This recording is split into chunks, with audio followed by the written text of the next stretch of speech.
Mom is pregnant and Grandma is brewing her some herbal medicine. The medicine got burnt, but Grandma couldn't bear to throw it away, so she just added more water. When Chinese herbal medicine is burnt, its properties can change and it might even become toxic. I told Mom what happened, and she didn't dare to drink it either. She told me to pour it out. Afterwards, my mother gave birth to a baby girl. My mother was beaten and scolded by my grandmother and father. She pushed me forward, claiming I was the one who had poured out the medicine meant to change the baby's sex. As a result, they all joined in and beat me severely. I died from my severe injuries.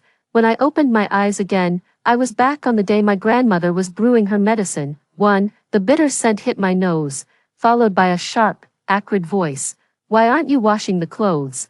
What are you just standing there for? A freeloader, good for nothing. A sharp slap on the arm jolted me awake. My heart pounded as I took in the familiar scene before me and the medicine pot steaming on the stove. What are you waiting for? My grandmother gave me another impatient, stinging slap. I'm on it. I quickly ran out. I glanced back at the medicine pot, my heart racing. I'm back. In my previous life, when I was 12, my mother became pregnant again, after giving birth to me. My mother had health complications and was unable to conceive again. This time, she finally managed to get pregnant. And the whole family was overjoyed. I was very happy too, even though my dad and grandparents favored boys over girls, didn't like me, and were always shouting at me. My mom was very good to me. She would protect me when my dad tried to hit me. She always said I was her most precious child and that she loved me very much. I love her very much too, even though everyone says Mom won't love me anymore after she has my little brother. I'm not afraid. I just know Mom would never treat me the way they say she did. After that, Dad took Mom to the hospital. When they came back, they both looked awful. I didn't know why, and I was too afraid to ask. Dad and Grandma had a quiet chat, and whatever they said brought the smiles back to their faces. Soon after, Grandma returned with a bundle of herbs, saying she was going to brew a traditional medicine to help Mom's pregnancy. Mom's health wasn't the best. It was a blessing she got pregnant.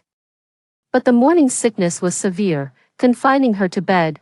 Grandma loved brewing all sorts of traditional Chinese herbs. She believed Western medicine was a scam and far too expensive. What's more, she had a particular fondness for trying out all sorts of folk remedies. The moment someone recommended something, she'd immediately get her hands on it to give it a try. Over all those years, no one else in the family ever had a problem with them, except for me. Once when I had a fever, she procured a bunch of herbs from who knows where and brewed me a concoction. After I drank it, I spent the whole day throwing up and having diarrhea. If I hadn't secretly poured out the medicine she brewed later, I'd probably still be sick to my stomach. She was actually quite pleased because my fever broke. Whatever the side effects, at least the fever's gone. So, Grandma had great confidence in her own ability to prescribe medicine. This time, she said the decoction she was brewing would make Mom feel a bit better. After she put the herbs into the pot, she went off to do other things. The medicine burned.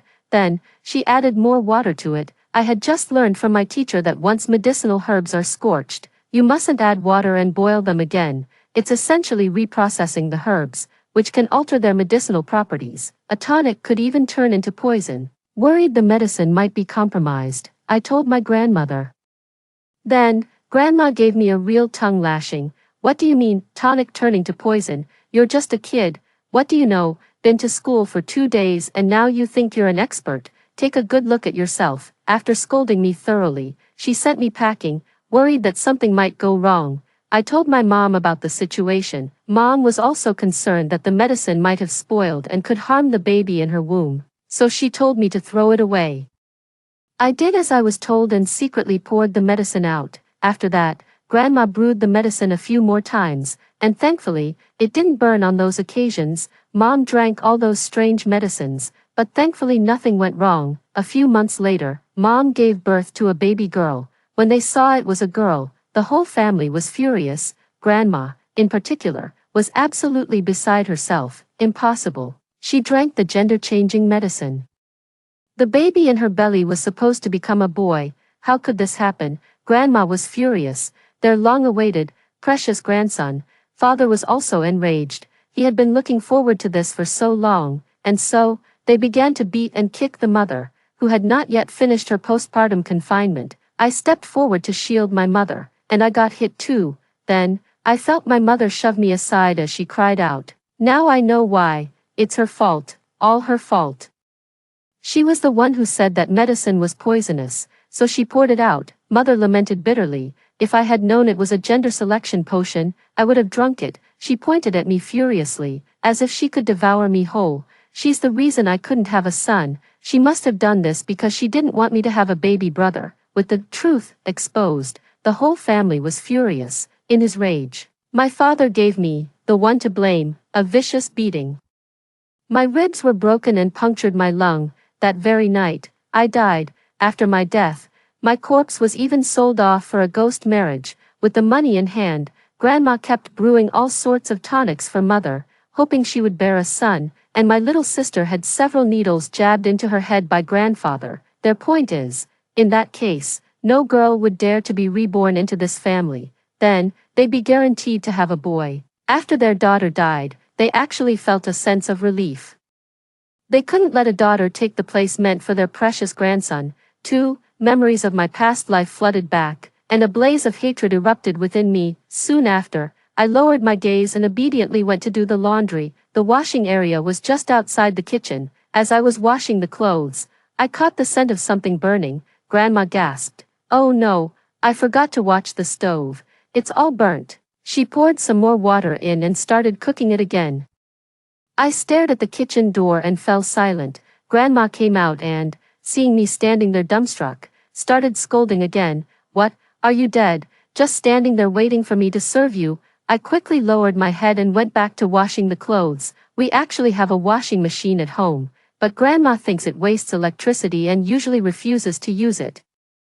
Plus, with both my mom and me as free labor around the house, there was even less reason to use the machine. Now, with my mom unable to work, all the household chores have landed squarely on my shoulders. I've grown quieter than ever, working in silence. After finishing the laundry, I went and swept the floor.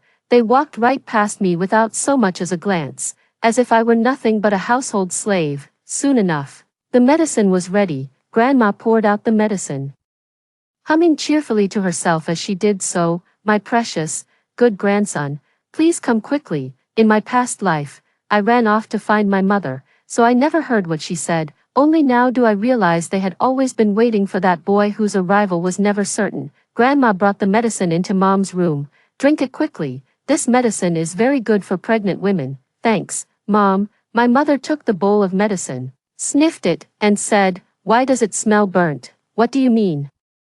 That's just how this medicine is. Without changing her expression, Grandma urged, all right, hurry up and drink it. It won't be good once it gets cold. Mom didn't say anything more and obediently drank the medicine. I stood at the doorway, watching coldly as Mom drank the medicine down. As Grandma walked past me carrying a bowl of medicine, she snapped, what are you still standing around for? Go and do some work. You're so lazy. You'll surely be beaten to death by your mother-in-law when you go to live with their family. I pressed my lips together and said nothing. They often scolded me like this, always saying that if I didn't work hard, my future in-laws would despise me and eventually throw me out. I was terrified back then. I kept my head down and worked my fingers to the bone, terrified of being looked down upon, and even more terrified of being thrown out and left with nowhere to go. Because that was the life my mother lived, and I was afraid of ending up the same way. But it took a near-death experience for me to realize I could choose not to sink into that same quagmire. Of course, in that moment, I said nothing. I just nodded obediently and went back to work. When I got to cleaning my parents' room, my mother, lying in bed, smiled and said to me, big sister, once Mommy is better, I'll take you out to play again. Okay, I replied softly, but I didn't take it to heart. Before, she used to call me little sister. That's just how everyone around here refers to their daughters. But now, even before the little one has arrived, she's already automatically promoted me to big sister. You can see from this just how much she was looking forward to the baby's arrival. In my past life, I thought she was just excited for a second child. I didn't realize she was only excited for a son. When my dad was in a bad mood, I'd get kicked just for walking past him. My mom would step in to protect me and tell my dad not to lay a hand on me. Back then, I really thought my mom loved me, but later, it dawned on me, every time my dad was in a bad mood and looking for someone to take it out on, she'd send me to wander into his path. Sure enough, he'd get angry, lash out at me, and then my mom would step in to play the hero and defend me. That wasn't love, she was just using me as a human shield. Once Dad had vented his anger on me, he wouldn't hit her.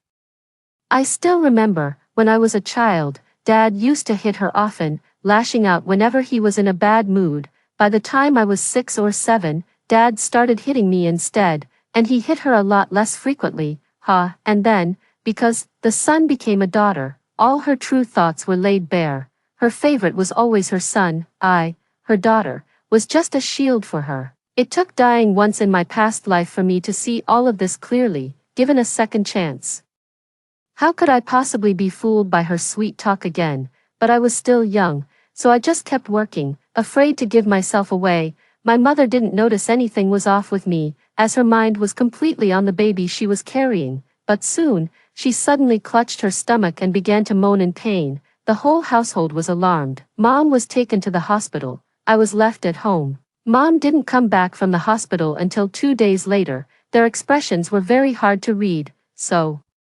That bowl of medicine really was tainted. Mom nearly lost the baby in her belly. The doctor even warned her not to take random medicine. It's bad for the baby and could easily cause a miscarriage. Grandma just scoffed at the whole thing. This medicine is the real deal. The fact you're having this reaction just proves it's working, Grandma said with absolute conviction. If the child is going to change gender, shouldn't there be some kind of reaction? Change gender? My mother was stunned.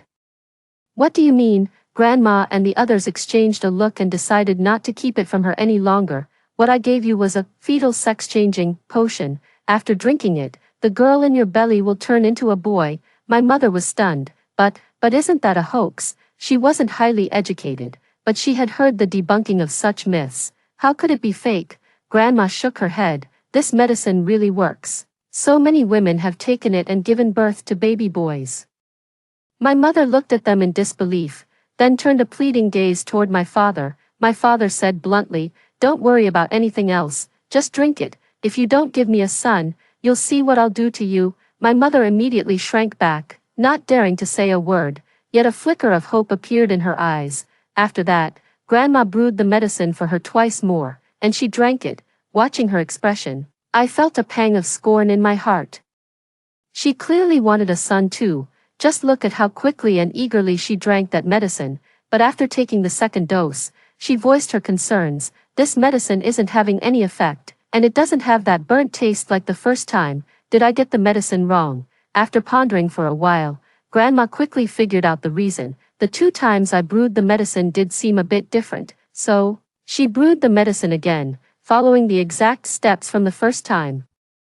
After drinking the burnt medicine again, Mom ended up back in the hospital. This time, she had a miscarriage. 3. Grandma was utterly heartbroken, weeping for the grandchild she never got to meet. Even when the doctor told her that her daughter-in-law's miscarriage was caused by drinking those strange, toxic concoctions, she refused to believe it. Her faith in the efficacy of those medicines was absolute. After all, she had personally witnessed several pregnant women who drank them give birth to baby boys. She didn't suspect that the medicine had been burnt during brewing, altering its effects. She simply believed she was cursed with the worst of luck. How could her grandson just be gone? It wasn't just Grandma, everyone else was heartbroken too. My mother was equally devastated. Her own son.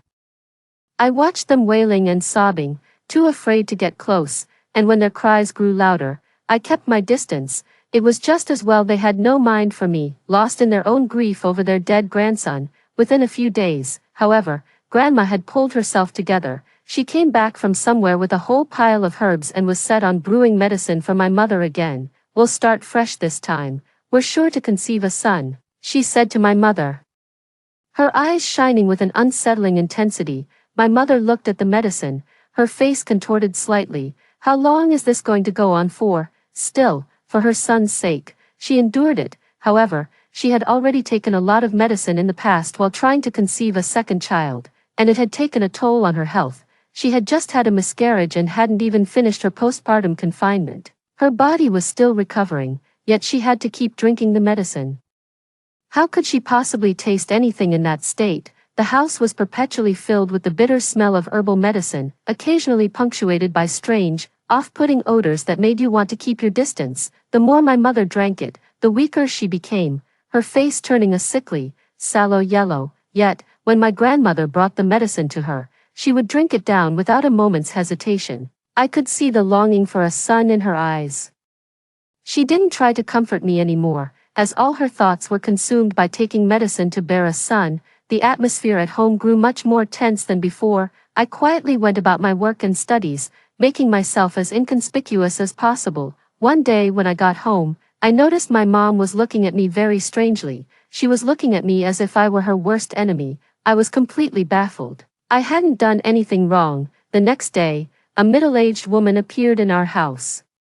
The woman was broad-shouldered and thick-waisted, with narrow, triangular eyes and thin lips. She looked me up and down as if appraising a piece of merchandise, giving me the creeps. I kept my head down, left cautiously, and then hid to eavesdrop on their conversation. Soon enough, I learned of their plans from their own mouths. It turned out that my mother's belly showed no signs of pregnancy, and my grandmother was starting to get anxious. Not only was she fond of all sorts of folk remedies, but she was also quite superstitious, so she called upon the local shamaness, asking her what it would take to finally get a grandson. This woman was the shamaness. She came in, took a look around, and then immediately turned her accusations on me. The shamaness claimed that our family was supposed to have several grandsons, but they couldn't be born because I was taking up their spot. Upon hearing the reason, my grandmother and the others immediately pressed her for a solution.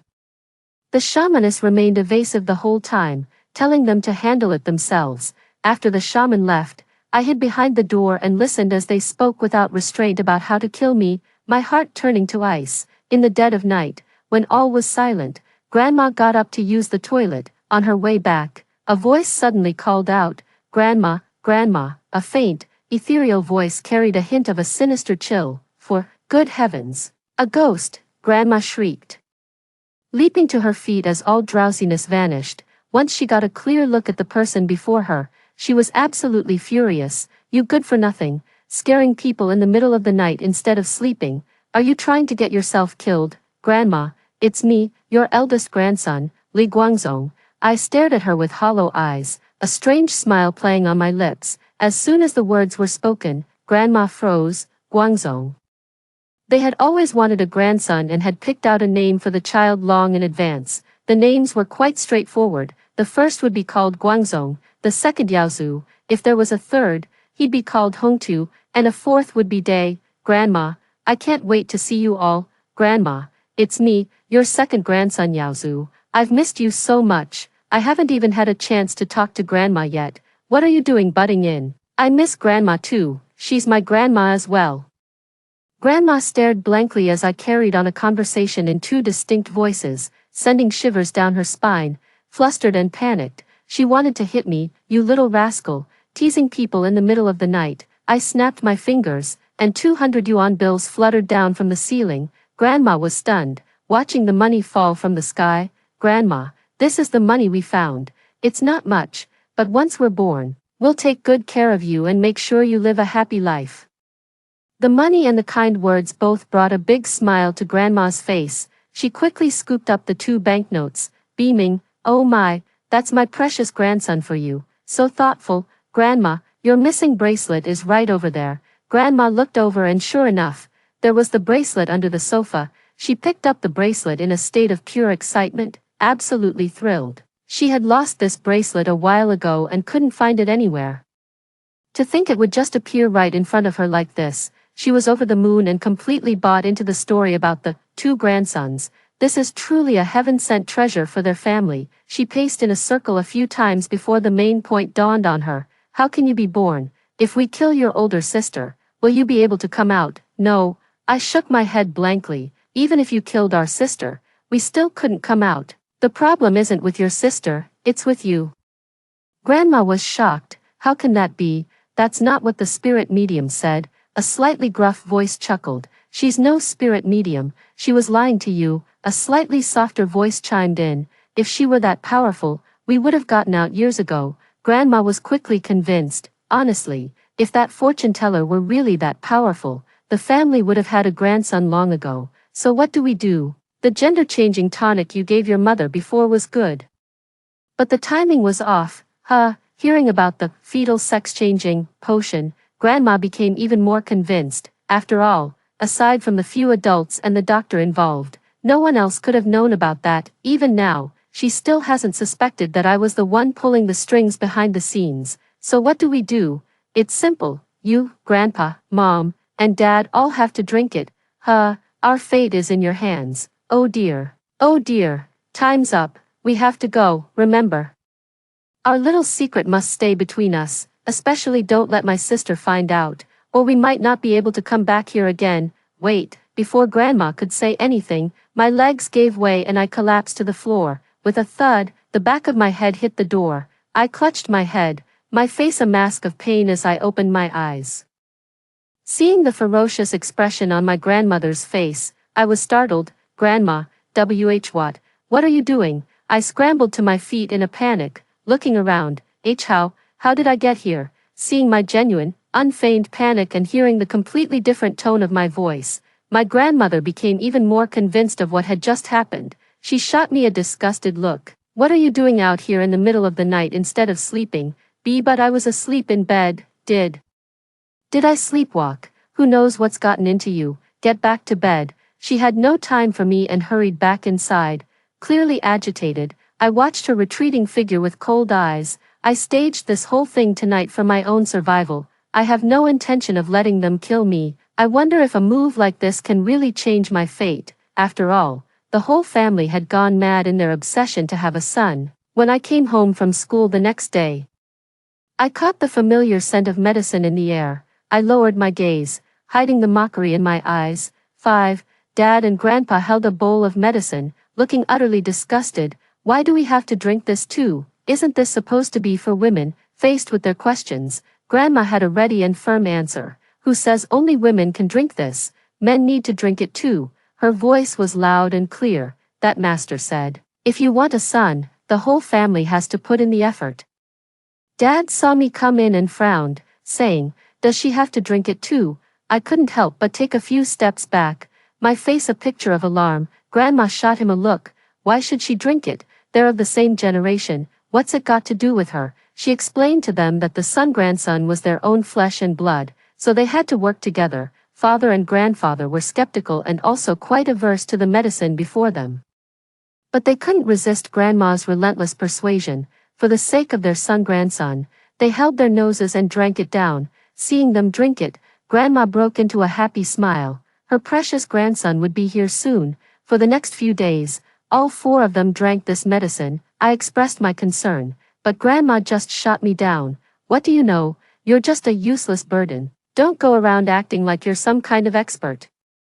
I reminded her not to let the medicine boil dry or burn, as it could become toxic. She cursed at me. You're the toxic one. It's none of your damn business. Get out of here. She looked at me as if I were trash, wishing she could dispose of me on the spot. After expressing my concern, I fell silent once more. After that, Grandma did the exact opposite of what I wanted. She deliberately let the medicine boil dry, then added water again. When I looked over, she just snorted coldly and went back to brewing the medicine. I never expected her to have such a childish mindset. What could I say? Of course, I had to respect it. However, at night when I was trying to sleep, I could occasionally feel someone's eyes on me. When I opened my eyes, I saw my grandmother staring at me with an intense gaze. In the dead of night, it was genuinely terrifying. After scaring me twice, my grandmother probably gave up waiting for her grandson and stopped coming.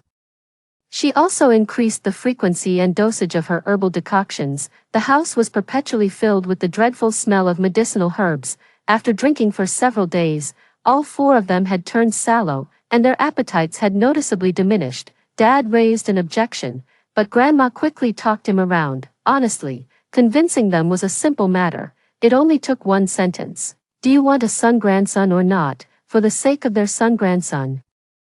They held their noses and kept drinking. Of course, a few nights later, in the dead of night, I heard several pain sounds coming from outside. I got up to look and saw them clutching their stomachs, vomiting. I was startled and immediately went to call an ambulance, But before I could even finish dialing, Grandma swatted the phone away. "What do you need an ambulance for? You got money to burn." Grandma's eyes were shining with an intense light. "I just happen to have some medicine for nausea here. Go brew it and drink it, that'll fix it." I was stunned. "Are you sure we don't need to go to the hospital? You all look really bad." "Go where? You've got money to burn. Is that it?" Grandma shot me a fierce glare. "It's not a big deal. Just take some medicine and it'll be fine." I was well aware of Grandma's temperament, but for her to be like this even now, I was at a loss for words.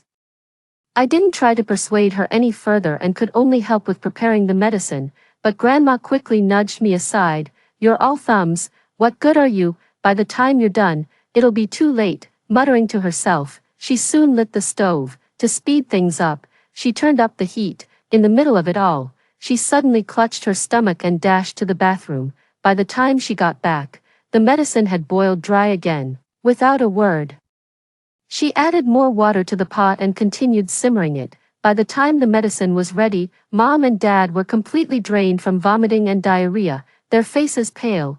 Grandma brought each of them a bowl of the medicine and told them to drink it. The three of them didn't hesitate, hastily drinking down the medicine. In less than half an hour, they all clutched their stomachs and made a mad dash for the bathroom. With 2 bathrooms in our house, it still wasn't enough for them, in the end.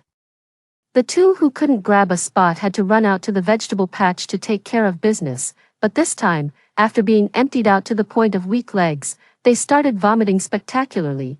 They were making such a racket that they even alarmed the neighbors. When the neighbor came over, they were hit by the overwhelming stench and saw them all collapsed on the floor. Terrified, the neighbor rushed them to the hospital. As the only person in the house still in one piece, I had to go along. By the time we reached the hospital, they were deathly pale, looking as if they might stop breathing at any second. They were rushed into the emergency room for resuscitation. After a period of intense effort, the doctor came out and shook his head at me. My mother and grandfather passed away due to acute renal failure. The resuscitation efforts were unsuccessful. My grandmother and father were in slightly better condition and were revived, but their health was essentially ruined. From now on, they won't be able to handle heavy labor. They'll need to be cared for and rest properly. After learning what they had ingested, the doctor couldn't help but lose his temper. "This is absolute madness. Those so-called fetal sex-changing pills that Grandma brought back contain trace amounts of toxins to begin with. Consuming too much causes significant harm to the human body." What shocked the doctors even more was that they often took medicine that had been burnt to a crisp. The toxicity is even more potent. It's a miracle they're still alive.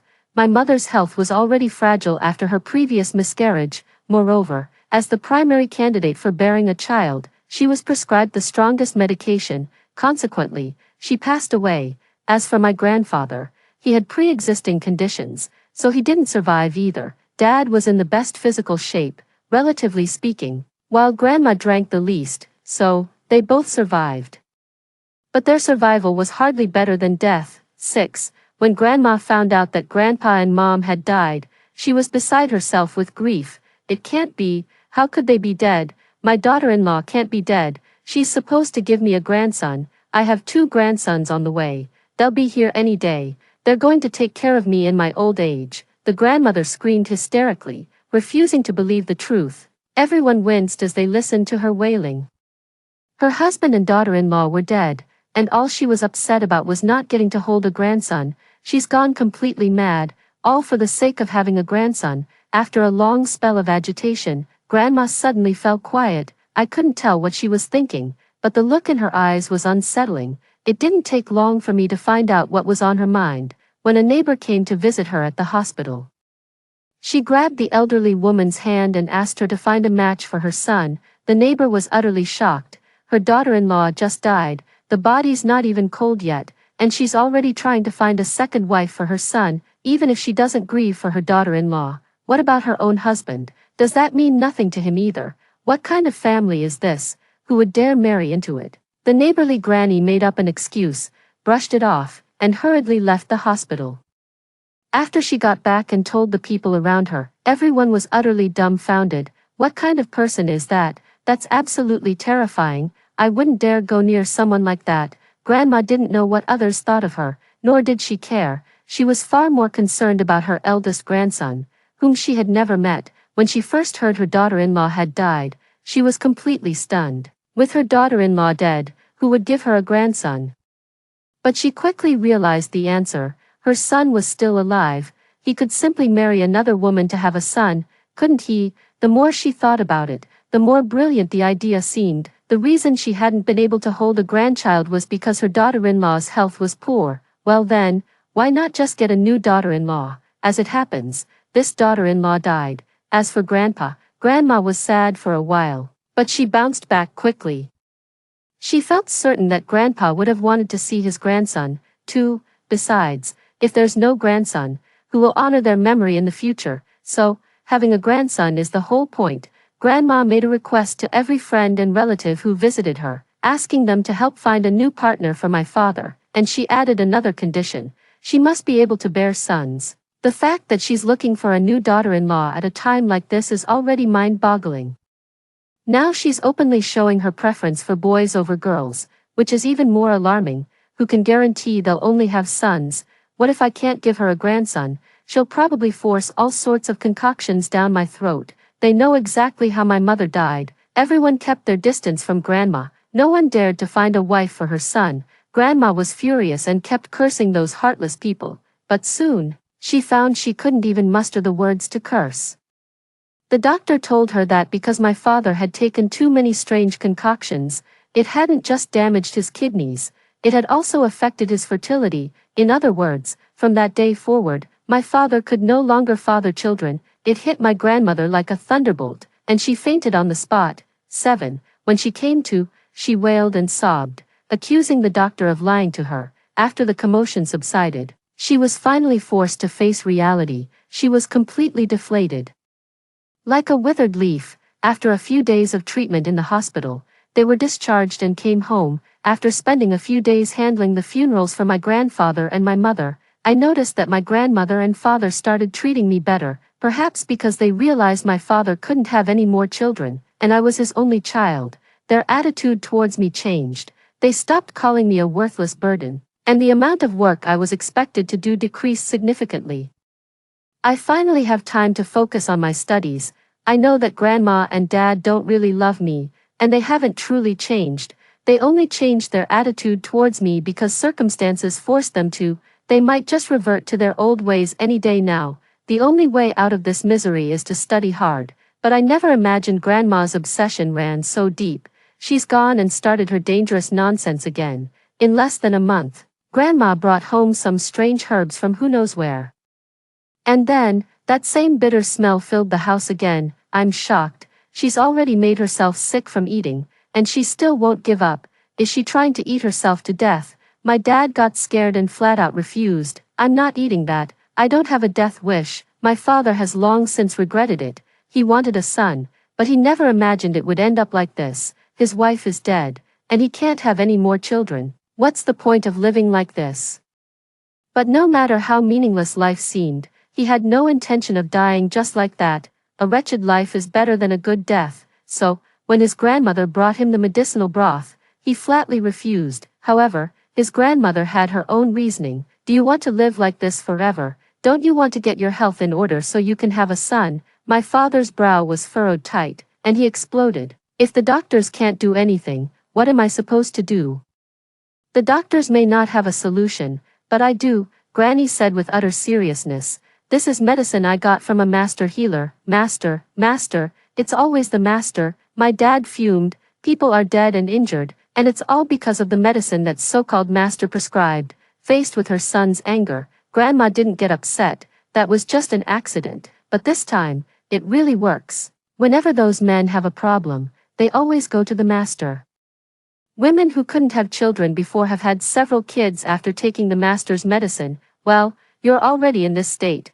Might as well try the last resort. Or do you want to stay like this for the rest of your life? After being constantly brainwashed by Grandma, my father gradually softened his stance. Yeah, is this how it's going to be for the rest of my life? Lately, whenever he goes out, he can hear people talking about him and laughing at him behind his back.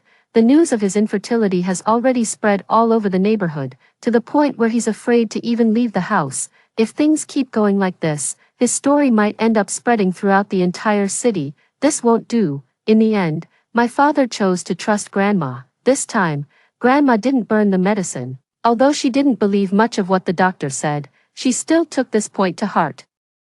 Every day, she would meticulously brew the medicine for my father and then watch him drink it. I stood by, watching them prepare and take the medicine, and remained silent. I knew that even if I spoke up, they wouldn't pay any attention, so why waste my breath? After a few days of taking it, my father suddenly became agitated. This medicine really works. I'm back in action. Knowing the medicine was truly effective made Grandma especially happy, so she continued brewing the medicine for my father. My father went from being resistant and skeptical to completely convinced and fully cooperative. After realizing he was feeling better, my dad even went out for a while. When he returned, his face was beaming with joy. He and Grandma huddled together, whispering. Then, the smell of medicine in the house grew even stronger than before. They were eagerly awaiting my father's full recovery, hoping he would then bring a baby boy into the family. But soon, devastating news arrived. Something terrible happened to my dad. He was rushed to the hospital. This time, the resuscitation efforts failed, and he died on the spot. 8. It turned out that the medicine his grandmother had been giving him was a potent, dangerous stimulant that forced the body's potential. But once that potential is exhausted, it's all over. And just like that, my father was gone. The moment she learned of my father's death, Grandma coughed up a mouthful of blood. Impossible. How could this be? You must have killed him. My son is fine. She threw a hysterical fit in the hospital, but this had nothing to do with the hospital in the first place. She was the one who caused her own son's death. In the end, she was thrown out of the hospital. She returned home utterly devastated, looking as if she had aged decades in an instant. Her once salt and pepper hair had turned completely white. In just a few short months, several people in my family had passed away one after another. The neighbors couldn't help but remark on how eerie and unlucky it all seemed. Even the aunties who used to love dropping by for a chat didn't dare come around anymore. Grandma had locked herself in her room for days. When she finally emerged, her condition was truly horrifying. Her eyes were hollow and vacant, her cheeks shockingly gaunt. She flashed me a bizarre, unsettling smile. Let's all reunite down below. Her gaze made my skin crawl, and I instinctively took a few steps back. Then I saw her charging straight at me. I gasped and scrambled out of the way. She couldn't stop in time and plunged headfirst into the ditch beside the road. I screamed in terror. Her screams brought the neighbors running. They scrambled to pull her out and rushed her to the hospital. The doctor's examination revealed she had ingested too much of a toxic medicine. The poison had not only affected her body but also clouded her mind, driving her to madness. That fall she took caused all her underlying issues to erupt at once. In the end, the doctor offered me his condolences. I'm the only one left in my family. 9. All the elders in my family had passed away, leaving me as the only child. The villagers took pity on me because of it. The village officials were also very kind and looked out for me. Some people did say I had a cursed fate that brought misfortune to my family, but that claim was quickly shot down by others. After all, everyone knew that the deaths of those 4 were their own doing and had nothing to do with a child like me.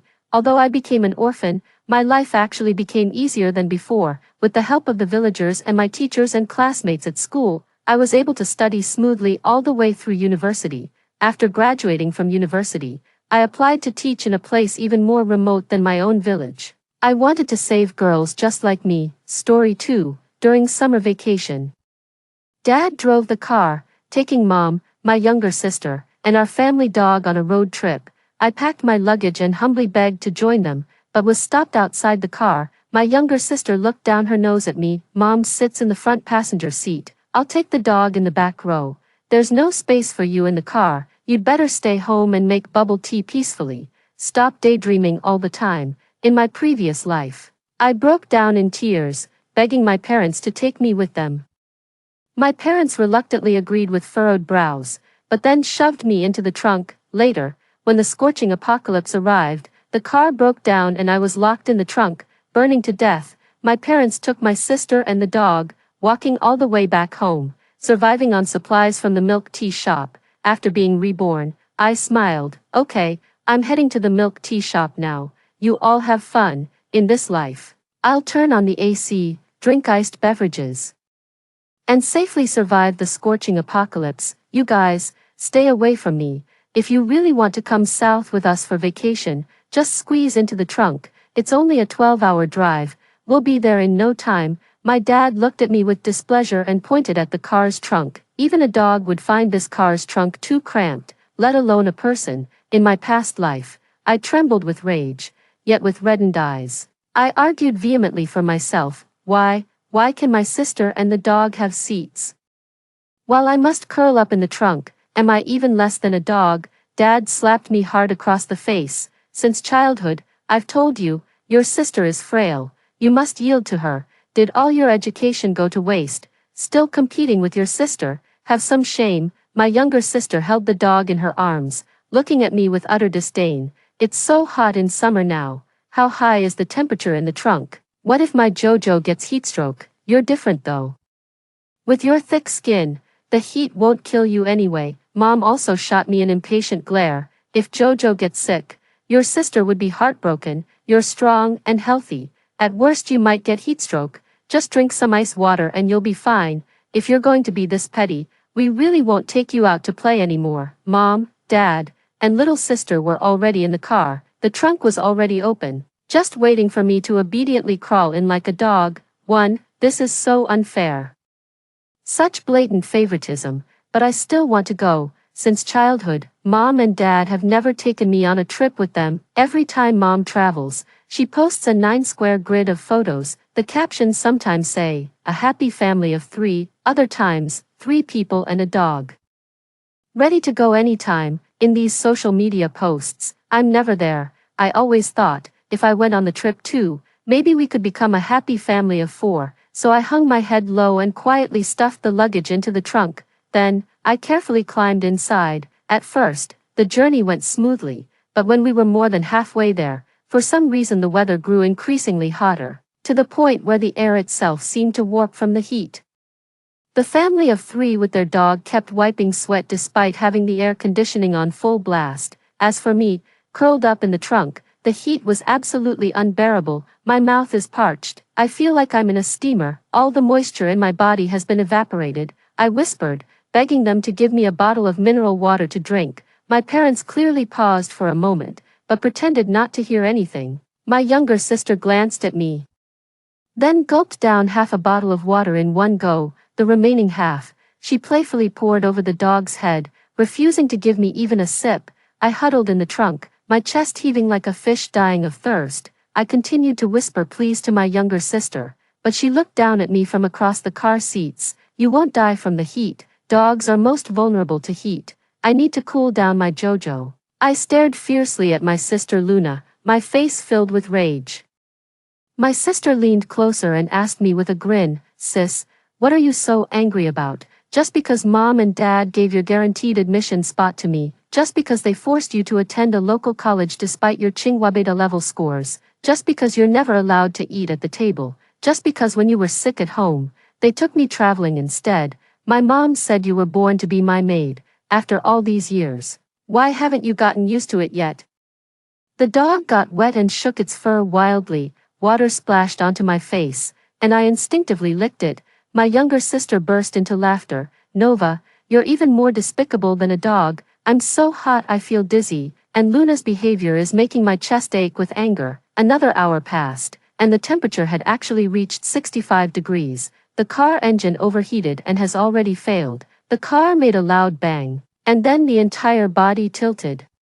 The car tire couldn't withstand the high temperature and burst. The car was stuck on the national highway, unable to move. My parents frowned with worry. They searched on their phones and found that the entire country was experiencing extreme heat. Experts also said this heat wave might last 3 to 4 months. So, my dad made a quick decision to stop heading south.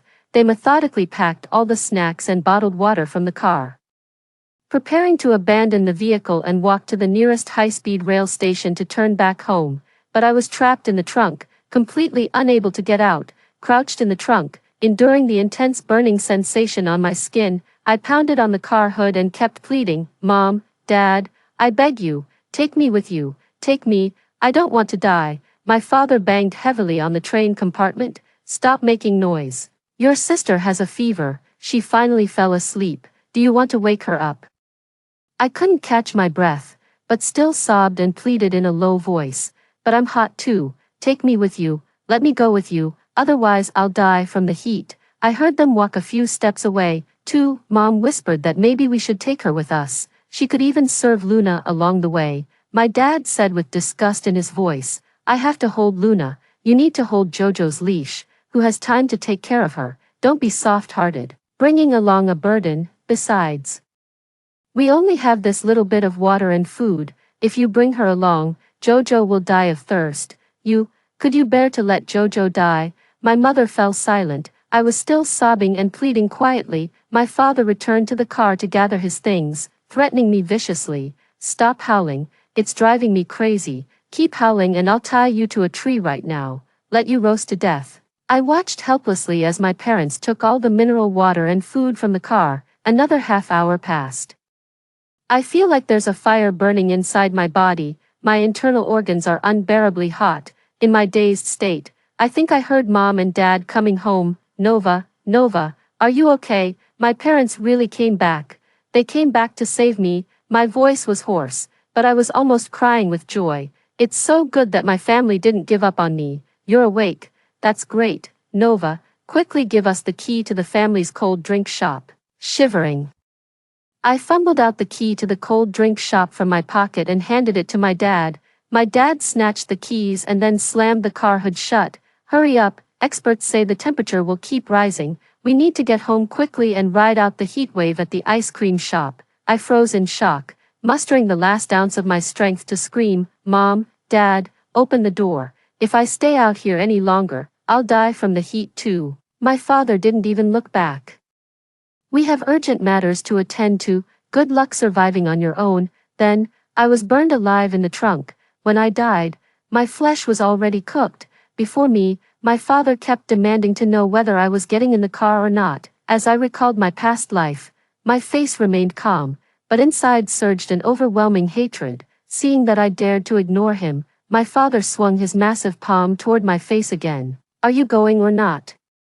Who do you think you're fooling with that deadpan face all day? Get in the trunk if you're going, or get back inside and mind the store if you're not. My dad is always like this, forever finding fault with me, hitting and scolding me at the slightest disagreement. But with Luna, he's always gentle and kind. I was beaten back repeatedly, wiping the blood from the corner of my mouth, forcing out a weak smile. Dad, I won't go. I'll go home and watch the ice cream shop. Have fun.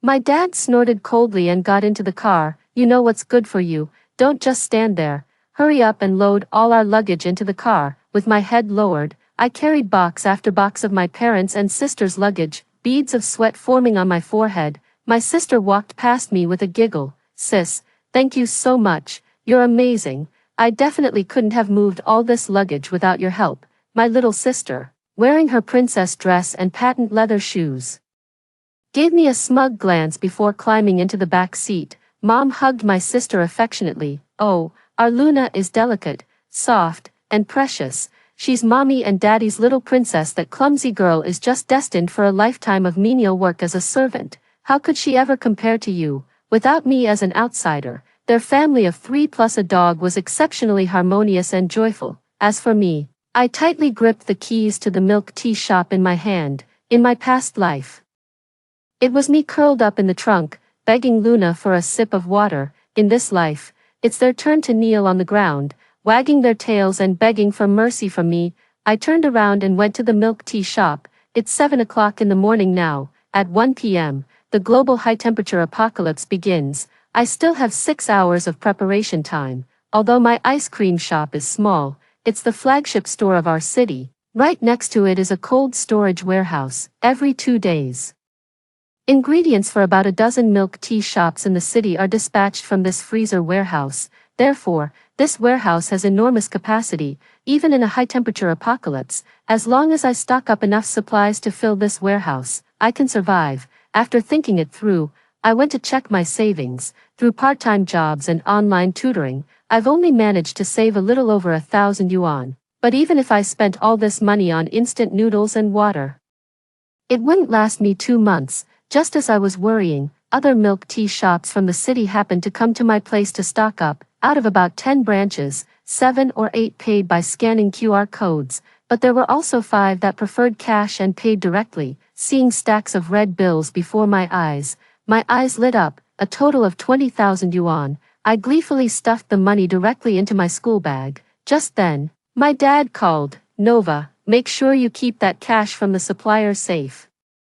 If even a single cent goes missing, I'll beat you to death." I meekly agreed repeatedly, then cautiously asked my question, "Dad, you'll be traveling for 1 or 2 weeks, and I have nowhere to eat. Can I take 100, no, 50 yuan to use first?" My dad immediately started scolding me furiously. "You good for nothing. How dare you ask for money? There's leftover food at home, isn't there? Just eat the leftovers. If that's not enough, there's dog food. That stuff is nutritious." Next to me, Luna let out a scream. "No way, she can't eat my dog food. It's imported stuff I bought for 500 a bag.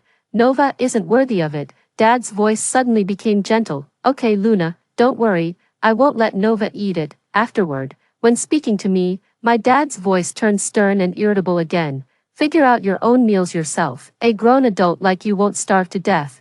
Don't you dare touch our money. If even a single cent is missing, I'll beat you up." After saying that, he hung up the phone. Yet not long after, my mom unexpectedly added me to the family group chat.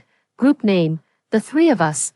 Then she had mentioned me in the group chat. The 2 Lolita dresses Luna likes have arrived, totaling 700-800 yuan. You should hurry up and queue to buy them while the weather is hot. Once it cools down, there'll be more people. If you don't get this dress, you won't get any meals for a month. Hurry up and deposit the remaining cash in the bank and transfer it to us. You've always been scheming and gloomy. I really don't trust you." How ironic. They're willing to spend 7,800 yuan on a Lolita dress for Luna, but begrudge me 50 yuan for a meal. But then again, I should have gotten used to this long ago, shouldn't I? After all, in our household, even the dog eats better than I do. A mocking smile curled at the corner of my lips. At this point, being lenient with them would be cruel to myself. I obediently replied to the message, "Okay, Mom. I'll definitely help my sister buy the dress." I saw on Zaya Hongshu that there's a comic convention in Nan City this afternoon. It looks really fun. Too bad your destination is Guang City instead of Nan City. I know Luna fancies herself as a wealthy otaku girl who's into all 3 subculture fashion styles. She'd never miss a comic convention. She would definitely urge my dad to change the route to Nanchur. In their previous life, their car had a flat tire. But just 10 kilometers after getting off the overpass, there was a high-speed rail station. In this life, if they change their route to Nanchur, they will definitely miss that high-speed rail station. The nearest high-speed rail station to the Nanchur Comic Convention is over 100 kilometers away. Under extreme high temperatures, transportation like electric cars, motorcycles, bicycles, and cars cannot be used. 3 people and a dog trekking over 100 kilometers in 70-degree heat. Just imagining this scene makes me wince. Right now, I've got a whopping 21,853 yuan to my name. I turned around and dashed into the nearest supermarket. 20 cases of instant noodles, 30 self-heating hot pots, 30 self-heating rice meals, 10 cases of extra-long shelf-life dried bread, 55-liter water jugs, sausages. These I love, so make it 10 cases. These things are enough to last me for 3 months, but it's still not enough. Our post-apocalyptic life must be full of flavor. I rushed to the snack shop again. I went on a crazy shopping spree for all the snacks my parents never let me buy before. Beef jerky, pork jerky, diced rabbit meat, spicy strips, potato chips, biscuits, jelly, dried fish, cola, Sprite, Fanta. I'll take 5 boxes of each. After the supermarket and snack store finished delivering, I hurriedly stuffed everything into the cold storage. After all the hustle and bustle, I took stock of the cash I had on hand. There's actually over 16,000 left. It's the first time fighting such a wealthy battle. I actually don't know how to spend the money. I lay on the ground, panting heavily, racking my brains. Suddenly, a flash of inspiration struck me. I slapped my forehead and rushed out with the money. First, I took a taxi to the gas station. I split it across several stations, spending 10,000 yuan to buy over 1,000 liters of diesel. the cold storage has a diesel generator. During the late apocalypse power outage, I relied on these diesel generators to run my air conditioner. Then I went and bought a machete and an anti-wolf electric baton. Finally, I took the remaining $6,000 and went to a home renovation store. I smashed all the impractical glass doors in the cold drink shop, then installed the sturdiest stainless steel door. With the remaining few $100s, I bought a small bed and squeezed it into the ice cream shop. Finally, everything was completed. The time had also reached 1 p.m. I heard a startled cry from pedestrians outside. Holy shit, why did it suddenly get so hot? My shoe soles are melting. I smiled. The high-temperature apocalypse has arrived. The apocalypse has truly arrived.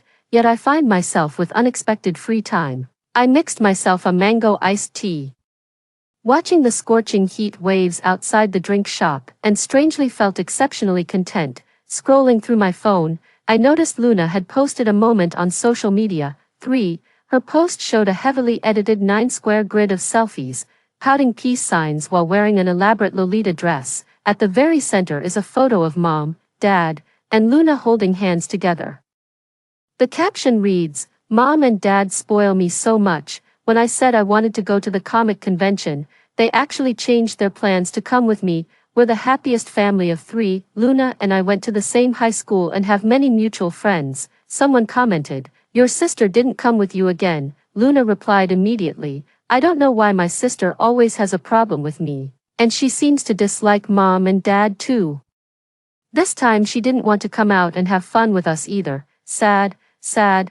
I rolled my eyes hard. "Luna, you're always going all out to ruin my reputation." But it seems they did turn around and head to the South District after all, even attending the comic convention. Go ahead and laugh, Luna. Let's see how much longer you can keep that up. A few more hours passed, and the temperature kept rising just like in my previous life. The temperature has now reached a scorching 75 degrees. But I'm staying at an ice cream shop, where just the cold air leaking from the freezer is enough to keep me cool. While binge-watching shows and snacking, I suddenly received a 10,000 yuan transfer on my phone. Then, my dad called me again. "Nova, the temperature is ridiculously high right now. We've decided to turn back home immediately to escape the heat. Hurry up and go out. Take this 10,000 yuan to buy some long-lasting food and water, then store them in the freezer. Be quick, understand?" I glanced at my fully stocked warehouse and cheerfully agreed. Who would turn down free money? I immediately put on sun protection and headed out, since I'd already bought all the essential supplies. While everything was still functioning normally, I figured, why not use this 10,000 yuan to treat myself? I took a taxi directly to the most expensive and upscale Michelin-starred restaurant in the city. Luna and I are twins. In our past life, on our birthdays, Mom and Dad often took Luna to eat there.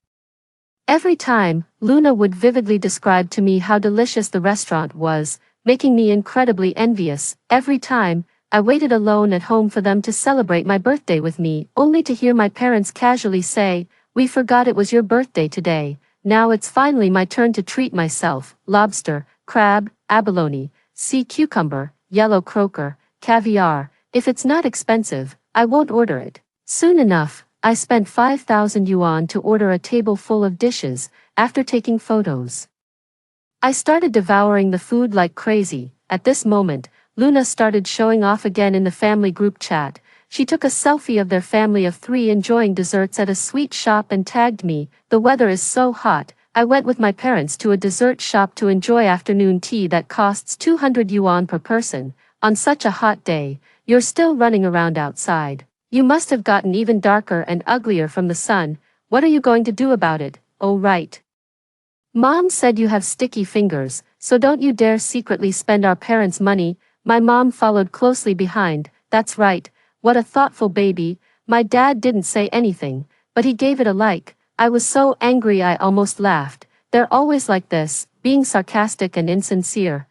Since I've been reborn, it would be impolite to keep enduring. I immediately shared a photo of the lavish meal I just took in the group chat, 200 per person. No wonder it looks so shabby and low class. Take a look at this feast of mine, worth 5,000 bucks. Definitely looks way more delicious than some $200 afternoon tea. Our family is relatively well off, But we're not the kind who can spend 5,000 on a single meal, even for Luna's birthday. A meal only costs 2 or 3,000, so Luna had a meltdown. She went berserk in the group chat, relentlessly cursing at me. Nova, you filthy bastard, how dare you eat a 5,000 yuan feast, lobster, crab, abalone. Who do you think you are to eat so well? I hope you choke on it. You're done for. Just wait till mom and dad beat you to death. Filthy bastard, just you wait, you'll never beat me. What I eat tonight will be even more luxurious than yours. Then, my dad's call came through. Nova, you goddamn son of a bitch. How dare you spend money so recklessly? You must have a death wish. Get your ass to the store and buy food and water now. Or I'll break your legs when I get back. I sucked on the crab and smiled with delight. Want to fight me? You'll need to survive the trip back first. I ate until I was stuffed, yet half of this feast still remains. After packing the leftovers, I hailed a cab straight to Gourmet Street. Barbecue, hot pot, Japanese cuisine, Korean food, Thai dishes, Sichuan cuisine. I didn't let anything slip by. Packed everything up and sent it all to cold storage. Only then did I manage to spend every last penny of the 10,000 yuan my dad gave me. I rushed back home again, took a hot shower, and even packed up my towels, blankets, summer tank tops, shorts, and all the pots and pans. It's now 8 p.m. The temperature has almost reached 80 degrees. What floated outside the window didn't seem like air, but rather scalding waves of sand and silt, each breath capable of scorching one's lungs. I sweated only to be instantly desiccated. Until I dashed into the cold drink shop and finally came back to life. I locked the thick, heavy stainless steel door, lowered the rolling shutter, cracked open an ice-cold cola, and plated the takeout feast from the afternoon.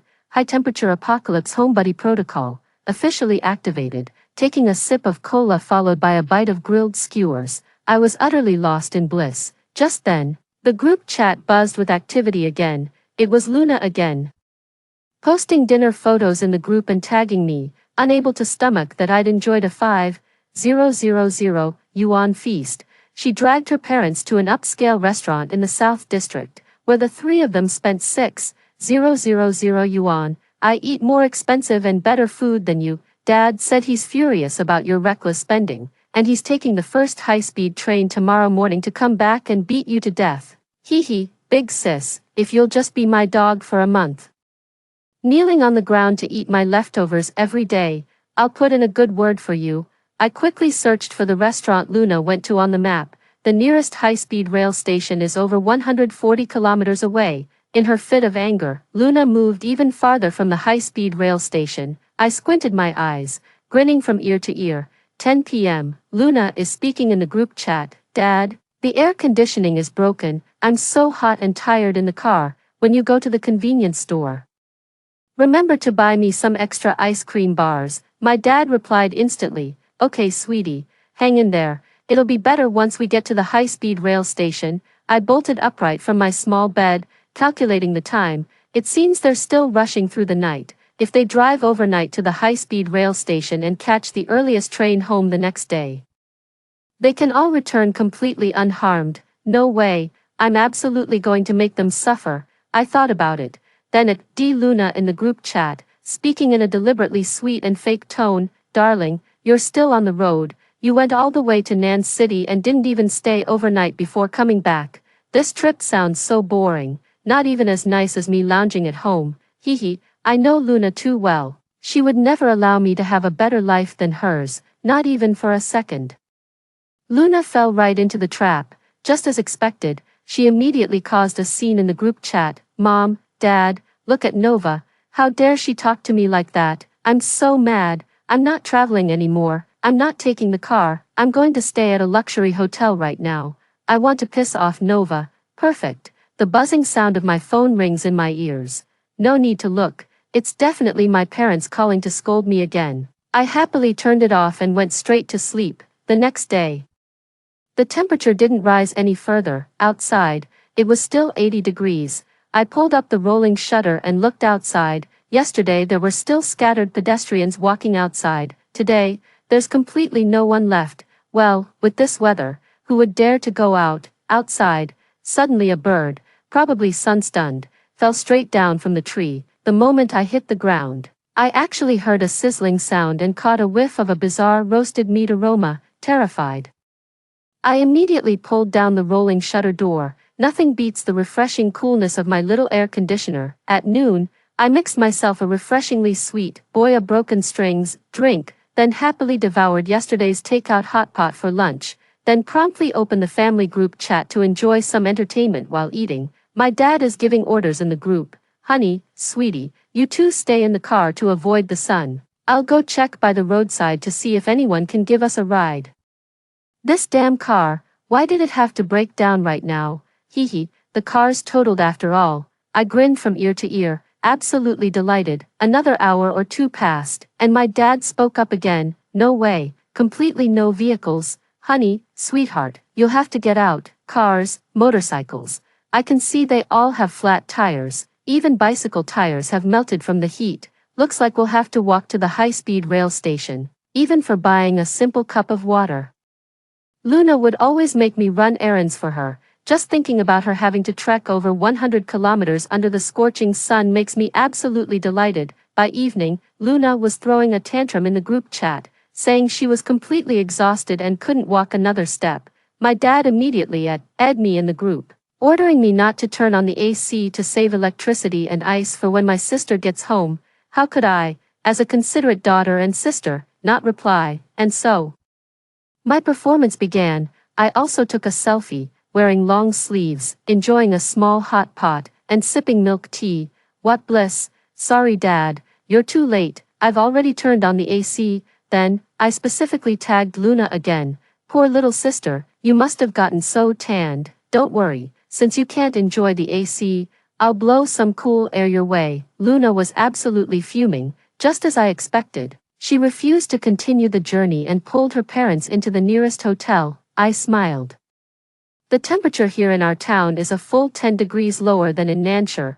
There are people everywhere trying to escape the southern heat by coming to our city. If they miss today, it won't be so easy for them to buy tickets home. On the third day, Luna was dragged out of bed early by her parents to hit the road. As usual, I slept until the sun was high in the sky. 5. Then at noon, I took a photo of a luxurious lunch and posted it in the group chat. Just having some simple Japanese sashimi, by the way. What are you guys eating? Luna looked at the instant noodles in her hand and finally couldn't take it anymore. She asked her mom to kick me out of the group chat. At least it's peaceful now. I closed WeChat and happily started binge-watching my favorite show. On the 6th day, my parents video called me. You little bastard, you piece of shit. How dare you bully your sister like this? Just wait till we get back. We've already bought the return tickets. We'll be home tonight. I'll break your legs when I see you. Luna stood nearby, affectionately holding Mom's arm, proudly flaunting how much our parents doted on her, and I burst out laughing. Wait, who the hell are these three dark figures? I almost didn't recognize them. Oh my god, sis, you've gotten so tanned. How are you going to wear Lolita dresses like this, in a maid outfit? You'd look just like a Filipina domestic worker, but it's okay anyway. Since I didn't buy you those two 7,800 yuan Lolita dresses in the first place, then, I promptly hung up the phone to avoid hearing their yelling. You'll be home in the evening, right? After some thought, I sharpened the newly purchased broadsword until it gleamed with deadly edge. All the electric batons have been fully charged again. If others don't offend me, I won't offend them. If someone offends me, they'll face my broadsword. That night, I sharpened my sword eagerly, waiting for them for hours, but no one ever came. Could it be that he died halfway?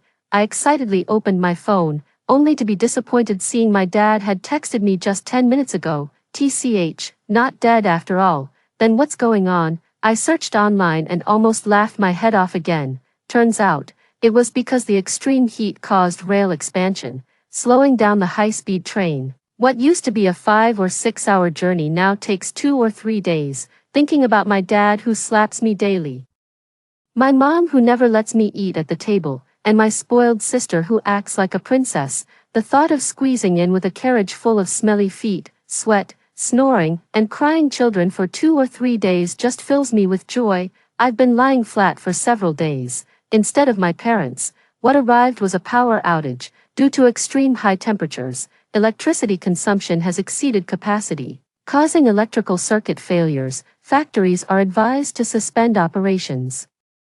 With only 3 hours of power supply daily, I calmly started the diesel generator. However, that very night, the stainless steel door I had deliberately installed was banged upon loudly. "Nova, when did you install the stainless steel door? Do you have a death wish? Get over here and open the damn door for me." Hearing my father's roar, I instinctively shivered and nearly rushed forward to open the door for him.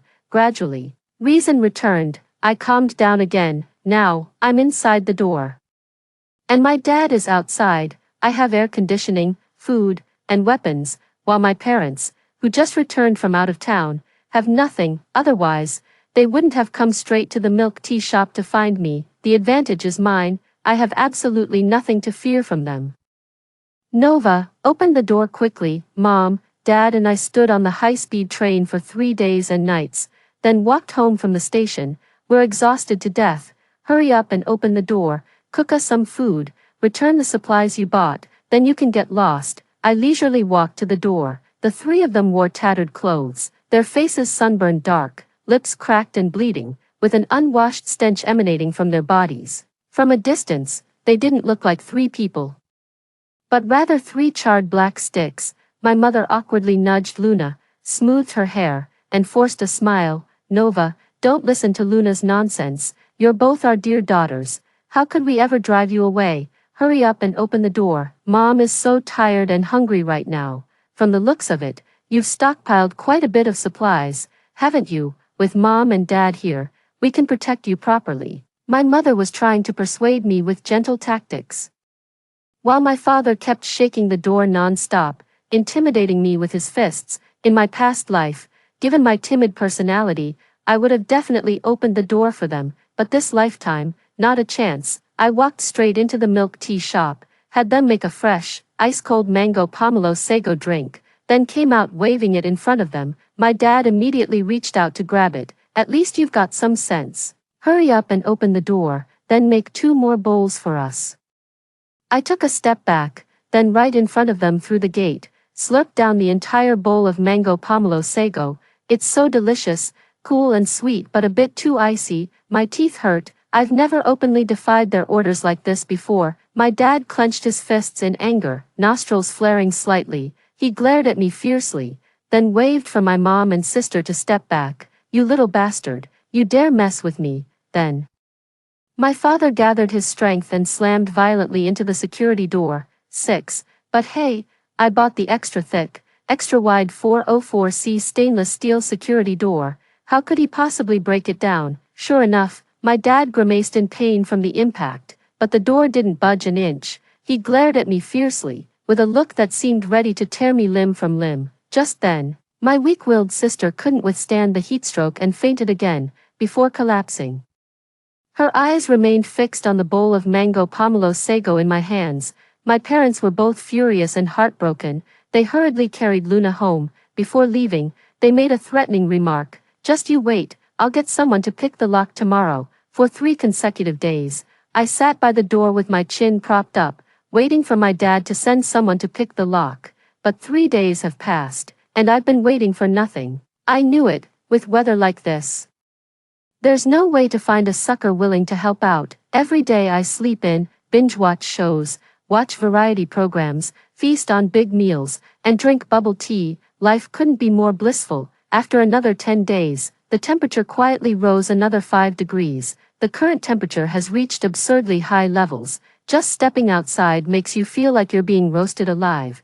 But staying indoors isn't much better either, because the power has been completely cut off now.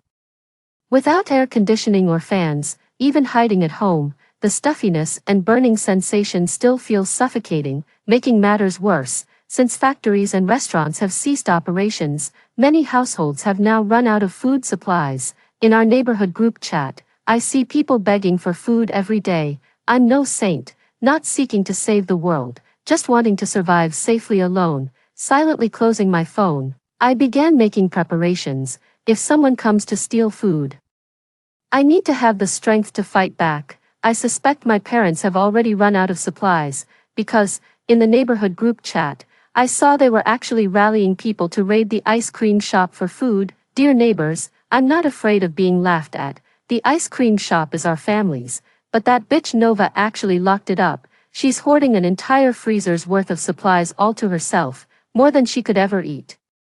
Any neighbor willing to join us in breaking open the ice cream shop's door? We're willing to split the food equally with everyone. In the group chat, many people responded, Nova, that kid, always keeps her head down and barely talks. Who knew she could be so selfish and petty? Really not as good as your Luna. Count me in for breaking the door. Not really for the food. Mainly can't stand to see such petty people get their way. I watched these people coldly.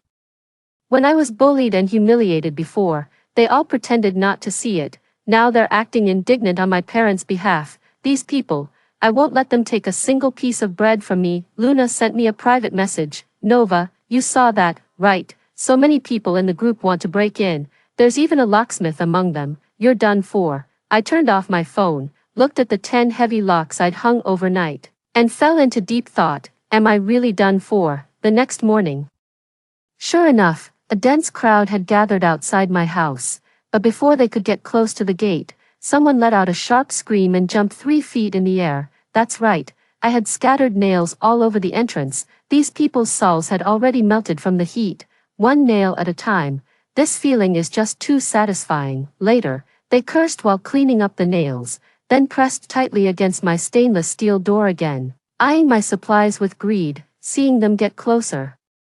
I smirked triumphantly. I lit the alcohol-soaked cotton in my hand and flung it out with a whoosh. The crowd immediately scattered in panic. Someone accidentally touched the alcohol-soaked cotton and immediately rolled on the ground to extinguish the flames, yet still grimaced in pain from the scorching surface, screaming incessantly. The way they looked at me grew increasingly hostile. My father's face darkened as he somehow procured a broom and began vigorously sweeping away the alcohol-soaked cotton to make space for the locksmith. The locksmith was drenched in sweat, completely focused on picking the lock. It took a full 4 to 5 hours before he barely managed to pry it open. A cheer rose from the crowd. The lock's open. The lock's open. They stared unblinkingly at my supplies, as if these had already become their rightful possessions. My father's face darkened as he stretched his neck to glare at me angrily. It seemed like in the next second he would slap me dozens of times, then kick me hard, sending me to the afterlife. Yet I just crossed my arms and watched leisurely. People removed the lock, then pushed open the gate excitedly. Absolutely impossible to push. I've locked 9 more identical locks. People looked at each other in dismay. Finally, some uncles and aunts in the neighborhood recognized the situation and started playing the victim card with sudden attitude changes. Nova, it was your parents who insisted on forcibly demolishing. Uncle and auntie never meant it this way. You know we've always treated you well. Now our baby hasn't eaten for 3 days. Could you just throw some food out for us? Exactly. You can't just stand by and watch people die. Throw some food out. A young girl like you couldn't possibly be so cruel and selfish. The moral blackmail grew louder and louder. A cold smirk tugged at the corner of my mouth. When I was beaten at home, the neighbors turned a blind eye. When I couldn't afford food and even resorted to collecting bottles in the neighborhood to sell for money, the neighbors looked at me with disgust. I studied desperately, achieving top grades every semester, outperforming the neighbors' kids who took extra classes, yet they accused me of habitual cheating and even spread rumors about me having inappropriate relations with teachers. My parents changed my college entrance exam preferences, making me attend a vocational college with Tsinghua Beta level scores. They said I deserved it, called me self-degrading. They never showed me basic human morality. Now they're trying to morally blackmail me. I immediately went TSK, and called over the little dog I adopted 2 days ago. Then I fed it a piece of ham sausage and gave it some water. I stood up, calmly looking at these neighbors. See, I'd rather feed the dog than share food with you. They were seething with rage, their eyes seemingly capable of shooting flames.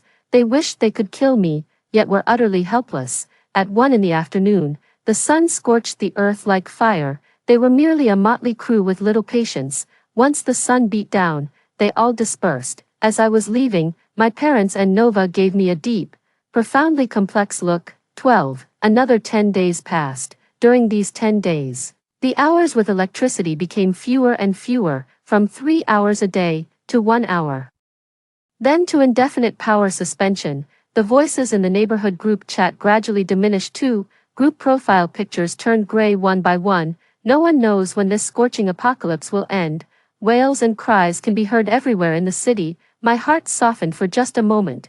Then I immediately turned off my phone and went back to living my own little life. I'm not wrong. I'm just repaying kindness with kindness and resentment with resentment. Suddenly, there was another knock at the door. This time the sound was much fainter than before. I opened a bottle of chilled cola, rolled up the shutter door, and looked outside. It was my parents, and Luna. They looked more like a bundle of dark, skinny firewood, their bodies gleaming with grime. Seeing me come out, my mother quickly forced a smile while scanning me up and down with pained eyes. Look at you, Nova.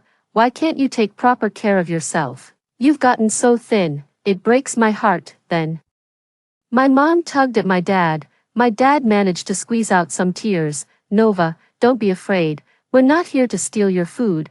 We just felt like we were starving to death and came to say goodbye. Only when death is upon us do we realize how much we've wronged you all these years. If only we had a chance to make it right. But alas, our time is running short. My mother quickly chimed in. Your little sister also feels she's treated you unfairly. Isn't that right, Luna?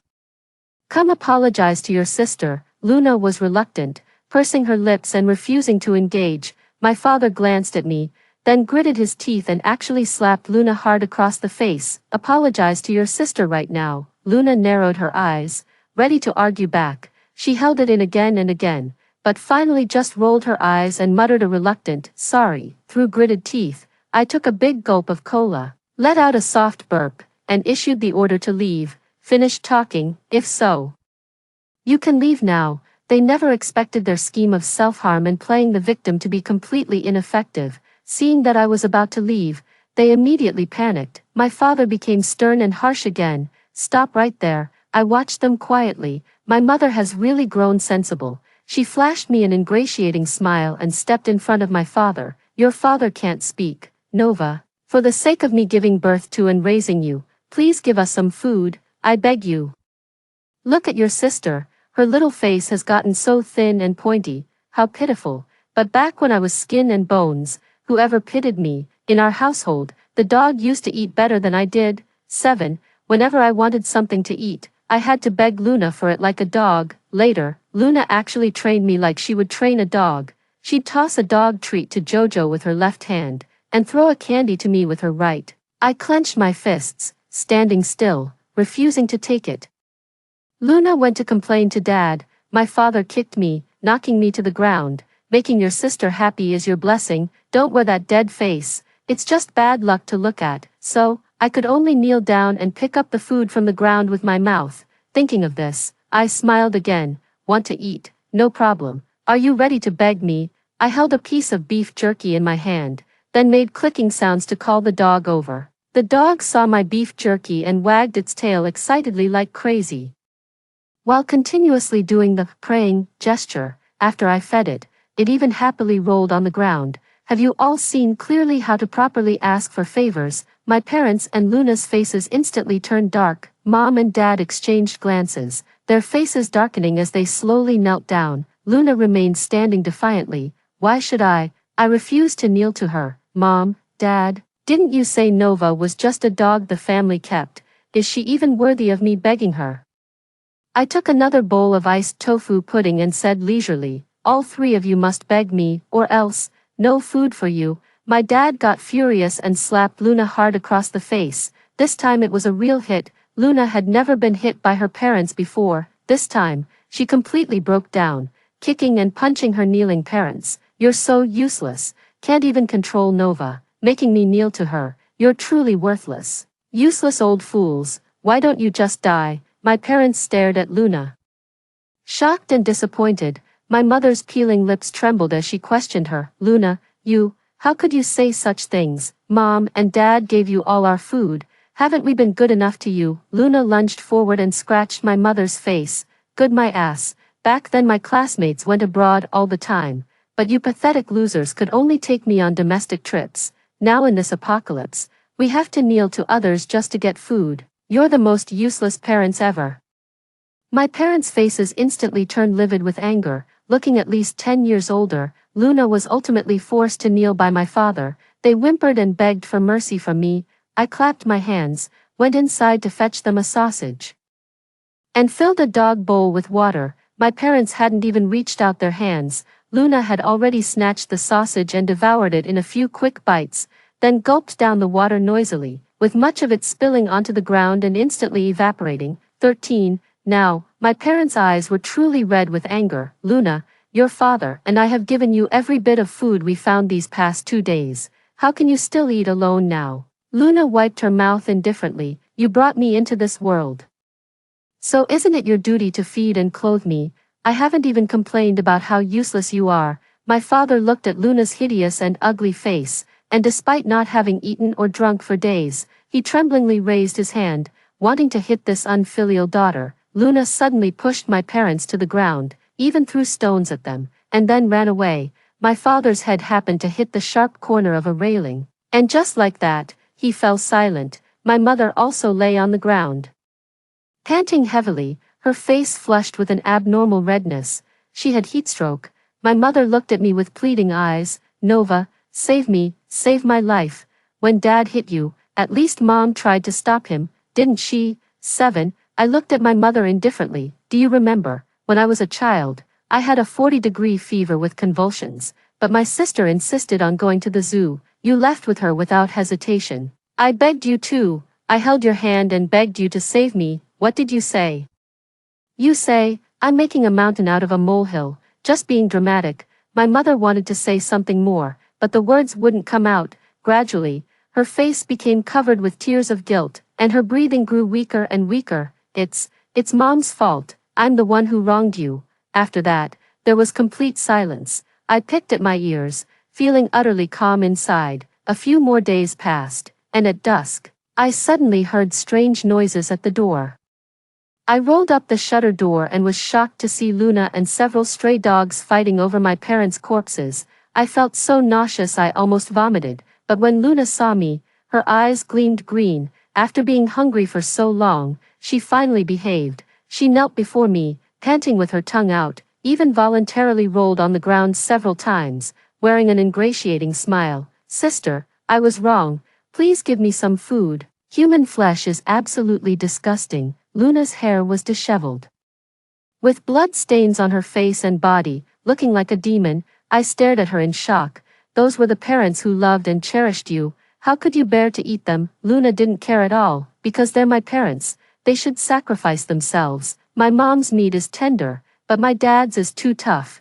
I even find it hard to eat. I couldn't take it anymore. It was too disgusting. I went inside and threw some bread to Luna. Luna was overjoyed, but before she could get the bread, the wild dogs snatched it away first. Luna was furious and charged into the pack of wild dogs, ready to fight to the death. However, one person was no match for 4 dogs. Soon, Luna was torn apart and became the wild dog's meal. I silently watched this human tragedy unfold, then turned and pulled down the rolling shutter. 14. Another 2 months passed. The temperature finally began to slowly drop. We welcomed the first rain after the high-temperature apocalypse. Throughout the city, the sounds of crying, shouting, laughter, and screaming were incessant. The authorities finally had the capacity to organize population data.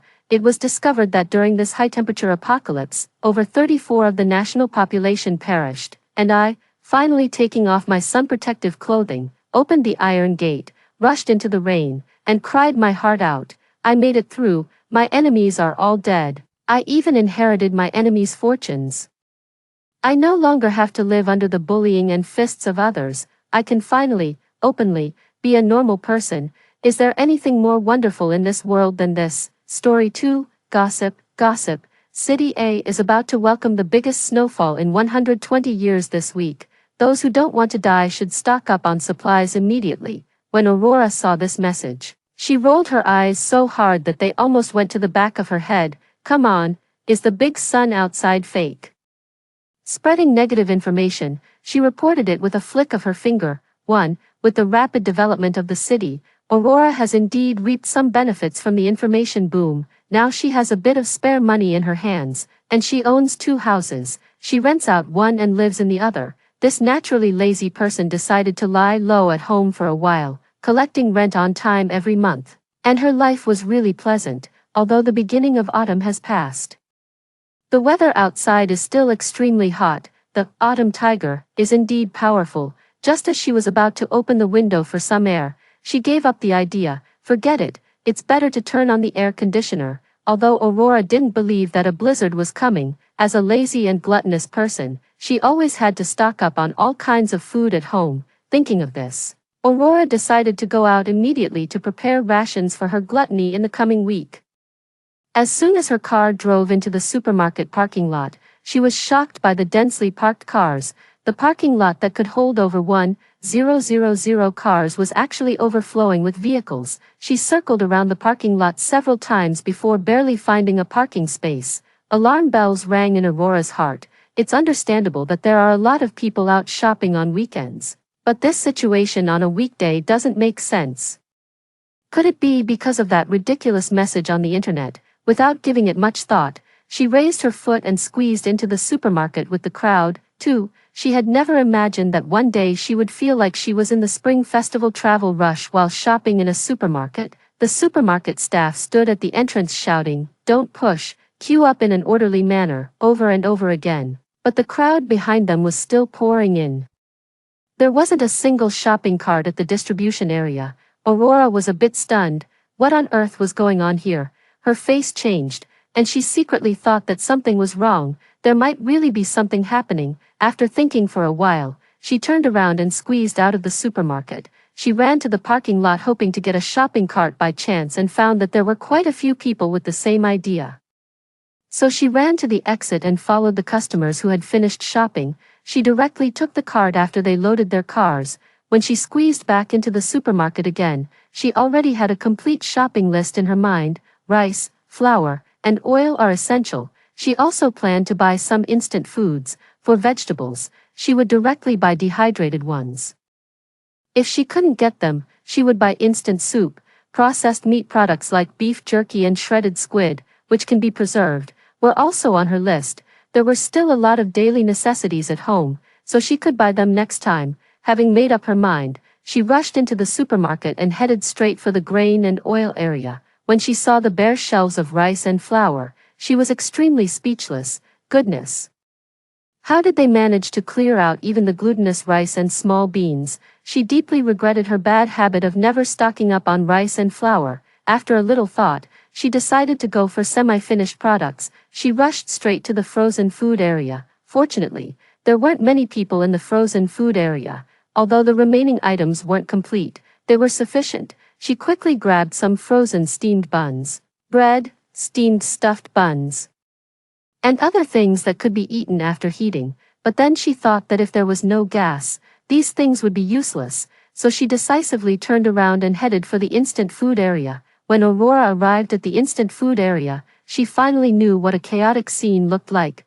There wasn't a single pack of instant noodles left. Only a few boxes of self-heating hot pots were placed at the top of the shelf. But it was almost impossible to get them. Inspiration struck her, and she headed straight for the small door of the supermarket warehouse. The small door of the warehouse was near the pet food area, and almost no one came this way. The warehouse door was always slightly ajar. She had passed by it a few times before and even had the experience of going in to get fresh cherries. She quietly slipped into the warehouse and secretly prayed that the supermarket staff wouldn't be so diligent as to put all the goods on the shelves. There wasn't actually a large stock of goods in the warehouse either. At least she didn't find such essential items as instant noodles, but she was sharp-eyed enough to spot several boxes of self-heating hot pots hidden in the corner and covered with cardboard boxes. She quickly moved the things into the shopping cart. Unfortunately, the shopping cart was filled after only putting in 4 boxes. Aurora immediately decided to go and check out first and then come back to move more. Instead of choosing the manual checkout counter, she ran to the self-checkout counter, which was a bit farther away. She didn't want others to ask her where she found these things. After making 3 trips back and forth, she finally carried away all the self-heating hot pots, and the trunk of her car was also filled to the brim. She struggled to move all the things into the car and murmured, "If this turns out to be false information, I'll really be at a great loss." After getting home, She sorted out all the things and placed them on the specially customized food rack. She felt a slight pang in her heart. All these foods on the rack cost her a total of 8,000 yuan. Looking at the large amount of beef jerky and shredded squid, she felt her cheeks ache faintly. Well, consider it an apocalypse drill. While rubbing her sore forearm from moving things and secretly making up her mind to exercise well, Aurora rolled onto the bed and turned on the TV. The voice of the female host came from the TV. Tomorrow, our city will welcome the first rain of autumn, and the temperature will drop. Please pay attention to keeping warm, citizens. The girl who was originally lying on the bed bounced up with a bang. Damn it, is this for real? 3. She didn't have time to rest. She grabbed the car keys and rushed out the door in a hurry, with a very clear target in mind, the outdoor supplies store. Heaven, if the temperature does drop sharply. The most deadly thing won't be the lack of food, but the low temperature. Her mind quickly searched through the disaster movies she had watched before. The Day After Tomorrow, Geostorm, The Climbers. The more she thought about it, the more scared she became. At the moment, she decided to stock up on as many warm-keeping supplies as possible. When she arrived at the outdoor supplies store, she quickly identified her targets. The essential items were a thickened camping tent for outdoor use, a sleeping bag, and a thermal blanket, solid alcohol, hand warmers, lighters, and flint stones. She wanted them all.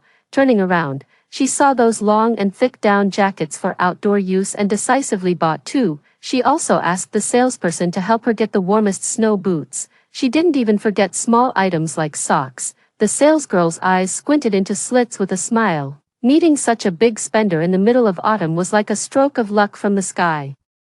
Just the down jackets and snow boots alone cost more than 10,000 yuan, plus other items. This order was definitely over 50,000 yuan. After the salesgirl helped her load all the things into the car, she smiled and told Aurora to come to her if she wanted to buy things in the future. The corners of Aurora's mouth twitched. After thinking for a while, she still reminded the girl, the temperature will drop tomorrow, stock up on some food at home. The salesgirl was taken aback for a moment and readily agreed. She wasn't sure if the girl understood the hidden meaning of her words, but if she made it too clear, the girl would definitely think she was crazy. She could only silently hope that the girl would understand. Looking at the half-filled car with cold-proof equipment, her heart felt a little more at ease. With these things, she probably wouldn't freeze to death, right? On the way home, after a little thought, she decided to go to the supermarket again. There were even more people in the supermarket than when she came last time.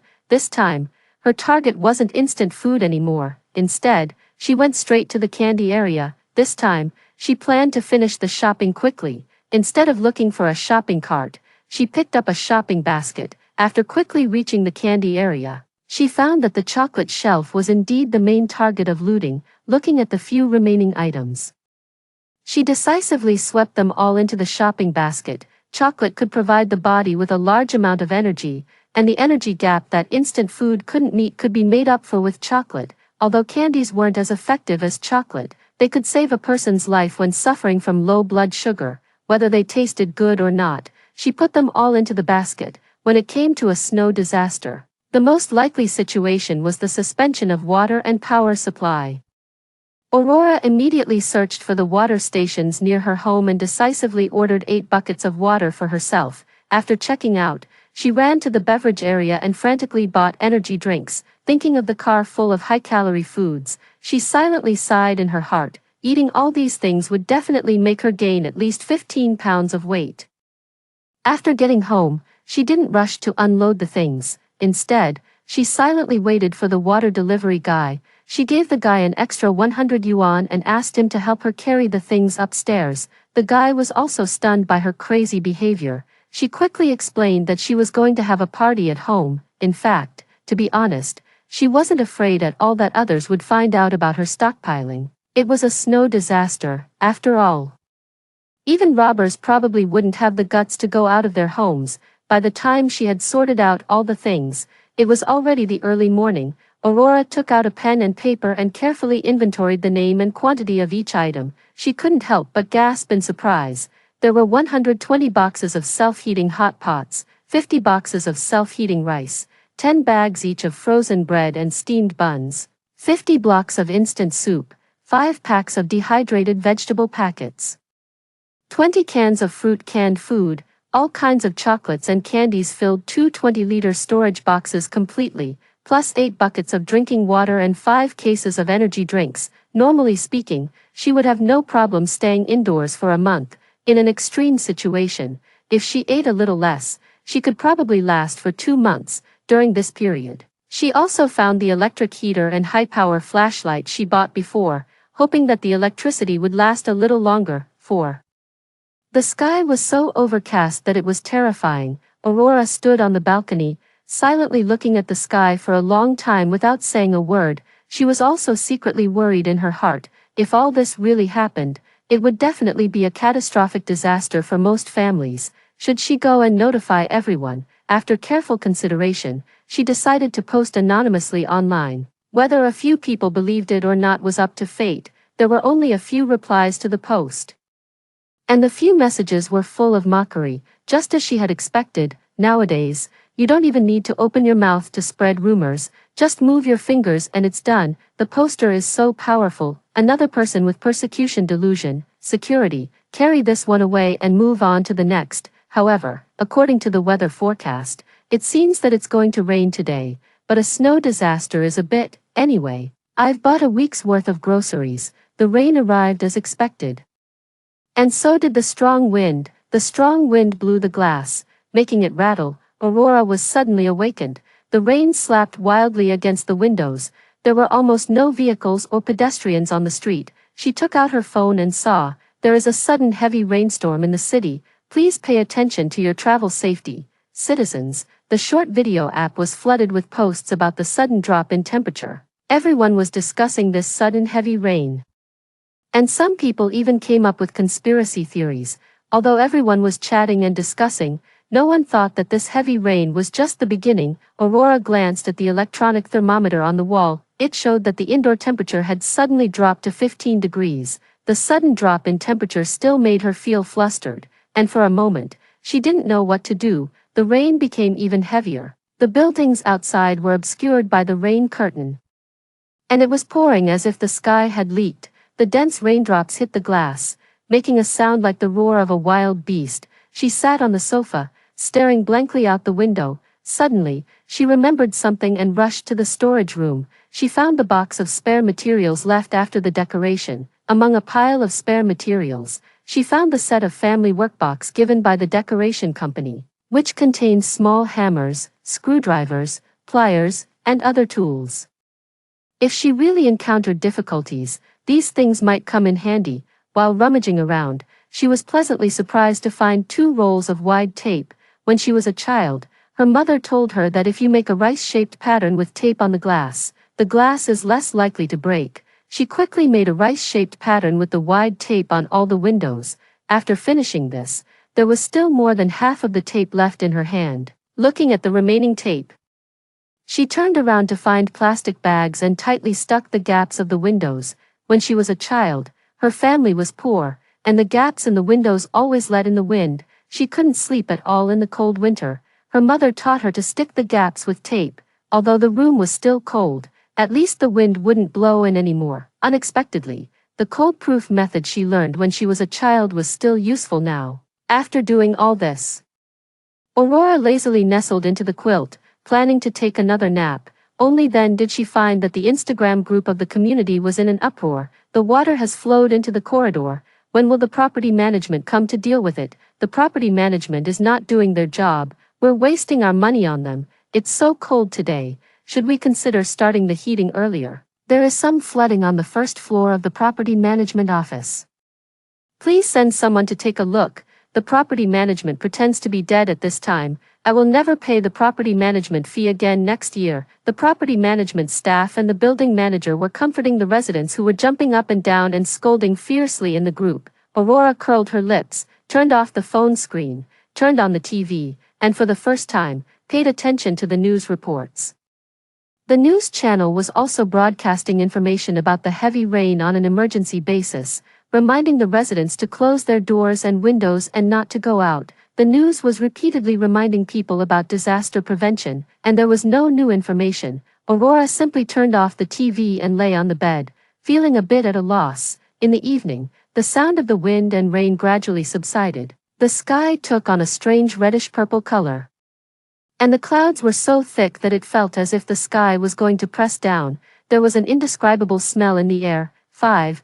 The next morning, as expected, it snowed. The reddish-purple color in the sky faded, replaced by an unrelenting grayish gloom. Aurora was awakened by the cold early in the morning. She sneezed a few times and quickly ran to the balcony. The snow outside wasn't falling heavily, but the indoor temperature had already dropped to 3 degrees. She shivered and trotted back to the room to plug in the electric heater. Then she turned on her phone and, as expected, the sudden snowfall had flooded the screen. Everyone was cheering in the videos, believing that the early snow heralded a good harvest. They were immersed in the joy of the early snowfall. Blobs of smiling faces were reflected on the screen, and people still hadn't realized that a disaster was about to strike. Listening to the laughter and noise of the children outside the door and the window, she felt extremely powerless for a moment. She couldn't rush out and shout to their parents that a disaster was coming, nor could she post any messages in the building group. At this time, keeping quiet and protecting herself was the only way to survive. She moved closer to the electric heater. The warm air soothed her tense body. She also rummaged through the closet and found the super thick thermal clothes that she had never worn before. After putting them on neatly, she decided to start assembling the tent. Aurora thought she had strong hands-on ability, but when she actually started, she found it wasn't that easy. It took her a lot of effort to barely set it up. After setting up the tent, she took out the thermal blanket she bought before and stuck it to the inner wall of the tent. Although she didn't know if it had the effect of blocking the cold air, the psychological effect was obvious. Just as she was about to proceed with her next move, a piercing phone ring interrupted her. It was her nominal father calling at this time. It was obvious what he wanted even without much thought. Over the years, he had never fulfilled his responsibilities as a father. When he abandoned her and her mother back then, he was so resolute.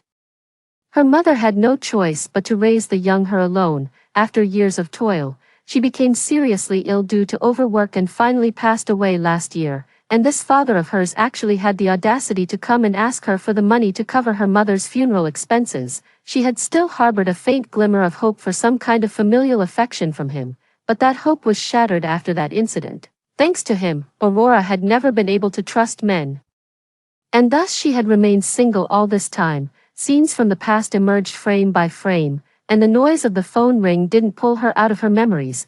By the time she came to her senses, the phone call had already ended. The room was quiet, and faintly, she could still hear the laughter and noise of children coming from outside the window. She composed herself and started tidying up again. 6. On the third day, the snow was still falling, the room temperature dropped below zero, and the laughter of children could no longer be heard outside the window. Instead, there was the sound of the cold wind carrying snowflakes, a sound that made people feel deeply afraid.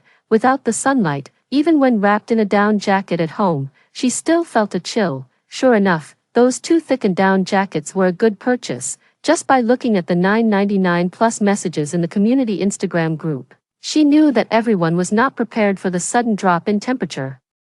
There were even new tenants who didn't have a thick quilt, but she knew that at this moment, she definitely couldn't be overly kind-hearted. In a desperate situation, only she could trust herself. No one could say for sure when the weather would warm up, a week, a month, or. She turned off her phone and got up to make herself a bowl of hot soup to warm her stomach. However, not a single drop of water came out of the faucet. It seemed that the water pipes outside had burst due to the cold. It had been many years since she had encountered such a situation. The last time she remembered the water pipes freezing dated back 20 years. The second disaster that the neighbors in the building faced was the lack of water. Aurora ran to the balcony and found that a thin layer of ice had formed in the water bucket. She believed that if the temperature continued to drop, the water in the bucket would freeze completely, and then they would have to quench their thirst by looking at the ice. Thinking of this, without caring about anything else, she quickly moved the water bucket from the balcony to beside the tent in the living room, pressing it tightly against the heater to make the only heat source in the room work to its fullest. After doing all this, a thin layer of sweat appeared on her forehead. taking advantage of her warm body, she decided to check the house carefully again. She immediately blocked any places where the wind was leaking with tape, not even sparing the gaps under the doors. After finishing all this, she rushed to the kitchen and heated a bread for herself in the microwave. She wanted to consume the frozen foods like bread and steamed buns while the electricity was still sufficient. As she chewed on the bread, she silently cursed herself for being stupid in her heart, knowing that there was a possibility of both electricity and gas being cut off. She had foolishly bought frozen products. Frozen products could be stored, but heating them up was a problem. She casually took out a bottle of beverage and took a sip.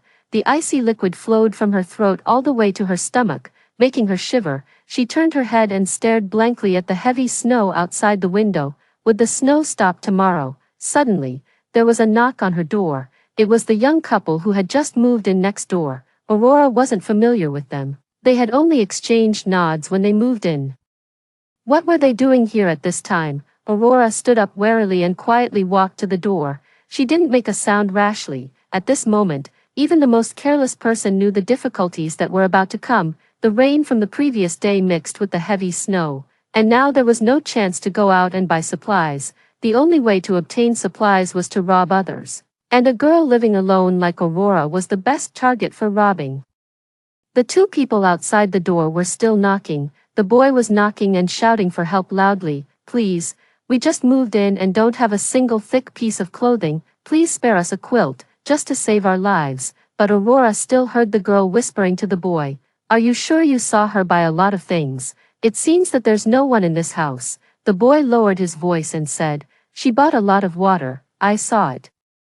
She asked the people from the water station to deliver it directly to her home, and I also saw a lot of big food boxes being delivered together. I don't know why she bought so many things. She must be pretending to be dead inside. Aurora's heart tightened. She really hadn't noticed that she had been seen on the day the water was delivered, although she knew that as long as she didn't open the door voluntarily, the other party couldn't possibly get in. What if something unexpected happened? Fortunately, after a while, the knocking stopped. It seemed that the two people outside had given up and turned to ask for help from another household. Aurora pressed her ear tightly against the door. The knocking on the next door stopped not long after, and then, after a few seconds, a girl's scream rang out later, with a bang. The noisy sound was shut inside the door. Aurora felt as if her heart was about to jump out. She couldn't imagine what was happening inside the next door, nor could she imagine what would have happened if she had opened the door just now. Goosebumps covered her back all at once. The outside of the door became quiet again, and she could only hear her heart pounding non-stop. 7. On the fourth day, the snow still hadn't stopped. The fierce wind outside the window carried snowflakes, and the whole world turned silver white. People in the community Instagram group started asking for help one after another, but there was no response. The notice issued by the community property management also stopped at the previous day's content. It was only the fourth day, and cold, fear, and loneliness surrounded her. Aurora turned on the TV and turned the volume to the lowest. Only the news channel was still broadcasting terrifying news. The heavy snow may continue for 1 to 2 weeks. Please do not go out, viewers. There were continuous knocks on the door. She didn't know if it was still the couple from yesterday. She didn't dare to think about it. Now, what was more terrifying than the snow disaster was the human heart. She had started living in the temporarily set up tent since the third day. The electric heater couldn't be put inside, so she could only lean against the tent wall next to the heater to keep warm. Sleeping in the sleeping bag was warm, but it was really uncomfortable. The floor was too hard, and she didn't dare to move all night. She hardly slept last night. She got up and quickly dragged the quilt and mattress from the bedroom and spread a thick layer of mattress inside the tent. It could not only insulate the coldness of the floor but also greatly improve the living comfort. After doing all this, she started browsing various messages on her phone, but to her dismay, she didn't come across a single piece of good news.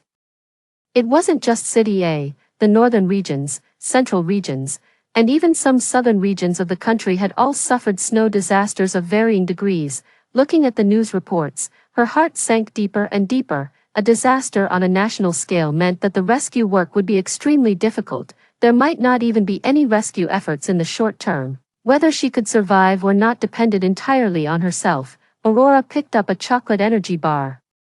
planning to satisfy her hunger with it in the morning. However, the thick gloves she was wearing made it impossible to tear open the packaging. She could only try taking off the gloves to tear it open. The moment she took off the gloves, the biting cold instantly attacked her hands. In just a few seconds, her fingers started to ache from the cold. She quickly put the gloves back on, and a thought suddenly flashed through her mind. This extreme cold can finally answer the online debate about whether the chemical attack in the south or the physical attack in the north is colder. The answer is that the combination of physical and chemical attacks is invincible. After much effort, she finally managed to tear open the packaging. The chocolate energy bar inside had already turned into a large, chocolate-flavored ice block, especially the caramel part. It was impossible to bite or chew. She could only hold it in her mouth and slowly nibble on it. Aurora looked up at the thermometer. The electronic thermometer no longer showed the temperature but turned into a despairing horizontal line. Only God knew how many degrees it was in the room. 8. On the 5th day, when Aurora was woken up by the cold again, she knew that the real test was about to begin. The electric heater had turned into a large ice block, and the electricity had finally gone out. She rubbed her cheeks and felt that her face was aching from the cold. Her ears were both painful and itchy, and she guessed that they had been frostbitten because there had been no heating all night. She instinctively reached for her phone beside her, wanting to see if there was any news today. Unexpectedly, the phone had also been shut down due to the cold. Without the communication device, she thought desperately, would no one even know if she froze to death? What was even more terrifying to think about was, had those neighbors who weren't prepared already died silently? The desire to survive began to waver at this moment. It was too cold, so cold that it was impossible to think. She tried hard to recall all the pleasant things and finally managed to drive those negative thoughts out of her mind. She had to survive. She must survive. After doing a lot of mental preparation, she shivered and crawled out of the tent. She put on both of the down jackets she had bought before. An action that usually might only take a dozen seconds actually took her nearly 5 minutes. Her body was stiff from the cold, yet she couldn't stop shaking. She knew that besides keeping warm now, the other thing she needed to do was to store heat. She composed herself and with difficulty dragged a box of food to the door of her tent. Then she turned around to get the solid alcohol and the small pot. She looked at the beverages she had prepared and felt like crying. The bottles of large ice blocks were lying on the ground in a mess. She thought desperately, I wonder if hot Red Bull tastes good. 9. On the 6th day, the snow became even heavier. When she opened her eyes and saw that the snow hadn't stopped, she wasn't surprised at all. The snowfall seemed like a program bug. But when on earth would this bug be fixed? Fortunately, the temperature inside the house didn't drop any further. But reason told her that if she sealed the house anymore, she might die of oxygen deficiency. She extremely reluctantly tore off the tape on the gap of the kitchen window. She felt that the cold wind from outside blew in instantly. She silently comforted herself that it was better than being suffocated to death after drinking the hot Red Bull yesterday, although she could already accept any terrifying food combinations in the future. She still felt troubled looking at the 8 large buckets of ice blocks beside her. Barrel water was good in every way, but the walls of the barrels were too thick. She spent a great deal of effort using a small carving knife to make a hole in the plastic barrel. Then she found a small hammer from the toolbox and smashed the ice block fiercely. After much effort, a large piece of ice finally fell off. She regretted it so much. If she had known it would be this difficult, she would have bought small bottles of water no matter what. The ice block slowly melted in the small pot. It was really not realistic to steam the frozen steamed buns and bread now. It would consume too much water and alcohol blocks. After thinking for a while, she threw a frozen, rock-hard steamed bun into the water, thinking that cooked steamed buns were really hard to swallow. She cooked the steamed bun together with beef jerky and shredded squid in the water and ate them. After taking the first bite, Aurora suddenly felt more open-minded. What money, love, all of these were nonsense. It was better than this pot of soft and warm beef jerky and shredded squid cooked with steamed buns in front of her. Although it looked, smelled, and tasted disgusting, it was really functional. While brainwashing herself, she wolfed down the whole pot. The warmth spread to her limbs all of a sudden. She let out a satisfied burp and then took out a pack of soft candies and started eating them. The taste of these soft candies was really, well, Storing energy was the top priority, so the desire for good taste could take a back seat. 10. On the 7th day, the snow didn't stop, nor did it become heavier. For Aurora, no bad news was good news. She brainwashed herself every day to stay positive. She even thought that if she could successfully survive this disaster, she would spend her own money to publish a book for herself, and the title would be Aurora's Success Story of Self-Hypnosis. Aurora opened the tent and rummaged through her food box. She regretted it so much. If she had another chance, she would definitely buy all kinds of sauces to go with the rice. Cooked steamed buns were really disgusting. Woo-woo. In the following days, she tried 101 ways to eat steamed buns. The most unforgettable one was when she suddenly had the idea of eating a kind of sweet porridge she had eaten before. She just replaced the rice with steamed buns and the pineapple with pineapple soft candies. 11. On the 11th day, the snow finally became lighter, but the wind was still terrifyingly strong. Aurora crawled out of the tent, skillfully opened the packaging of the self-heating pot, threw all the things inside into the pot, smashed a few pieces of ice, lit the solid alcohol, and waited for the meal to be ready. Looking at the ice blocks melting bit by bit, Aurora secretly made up her mind that if she could escape this disaster, she would definitely have a hearty meal as a form of revenge. She would have a big feast, eating hot pot, grilled skewers, casserole, and whatever was hot. She wanted to eat until she was sweating profusely to feel satisfied. Although the self-heating hot pot was delicious, there was too little meat in it. Moreover, she was so reluctant to finish it in one meal that she always cooked a pack of self-heating hot pot together with a portion of rice. She comforted herself by saying, when you eat hot pot in Chongqing, you should have it with egg-fried rice. It's more authentic with rice. She always maintained this positive and optimistic attitude. Only when she went to bed at night would that sense of unease well up in her heart. She asked herself, was there really still hope? No one knew. 11. The snow didn't stop, and the temperature seemed to drop even lower. The 12th day, the 13th day, the 14th day. Since the day the electricity went out, the electronic clock at home had stopped working. The sky outside was so overcast that it was dark, and it was impossible to tell if a new day had arrived. As the days passed, Aurora's sense of time completely disappeared. She couldn't tell how many days had passed now. She had once read about a foreign experiment where people were put in a room without a clock, and their biological clocks would be completely disrupted. Presumably, that was what had happened to her. Every day, she woke up, smashed the ice to prepare for a meal, and after eating her fill, she curled up back into the sleeping bag and shivered. She thought optimistically that if there were such an experiment in the future, she must sign up for it. The bonus would simply fly right into her pocket.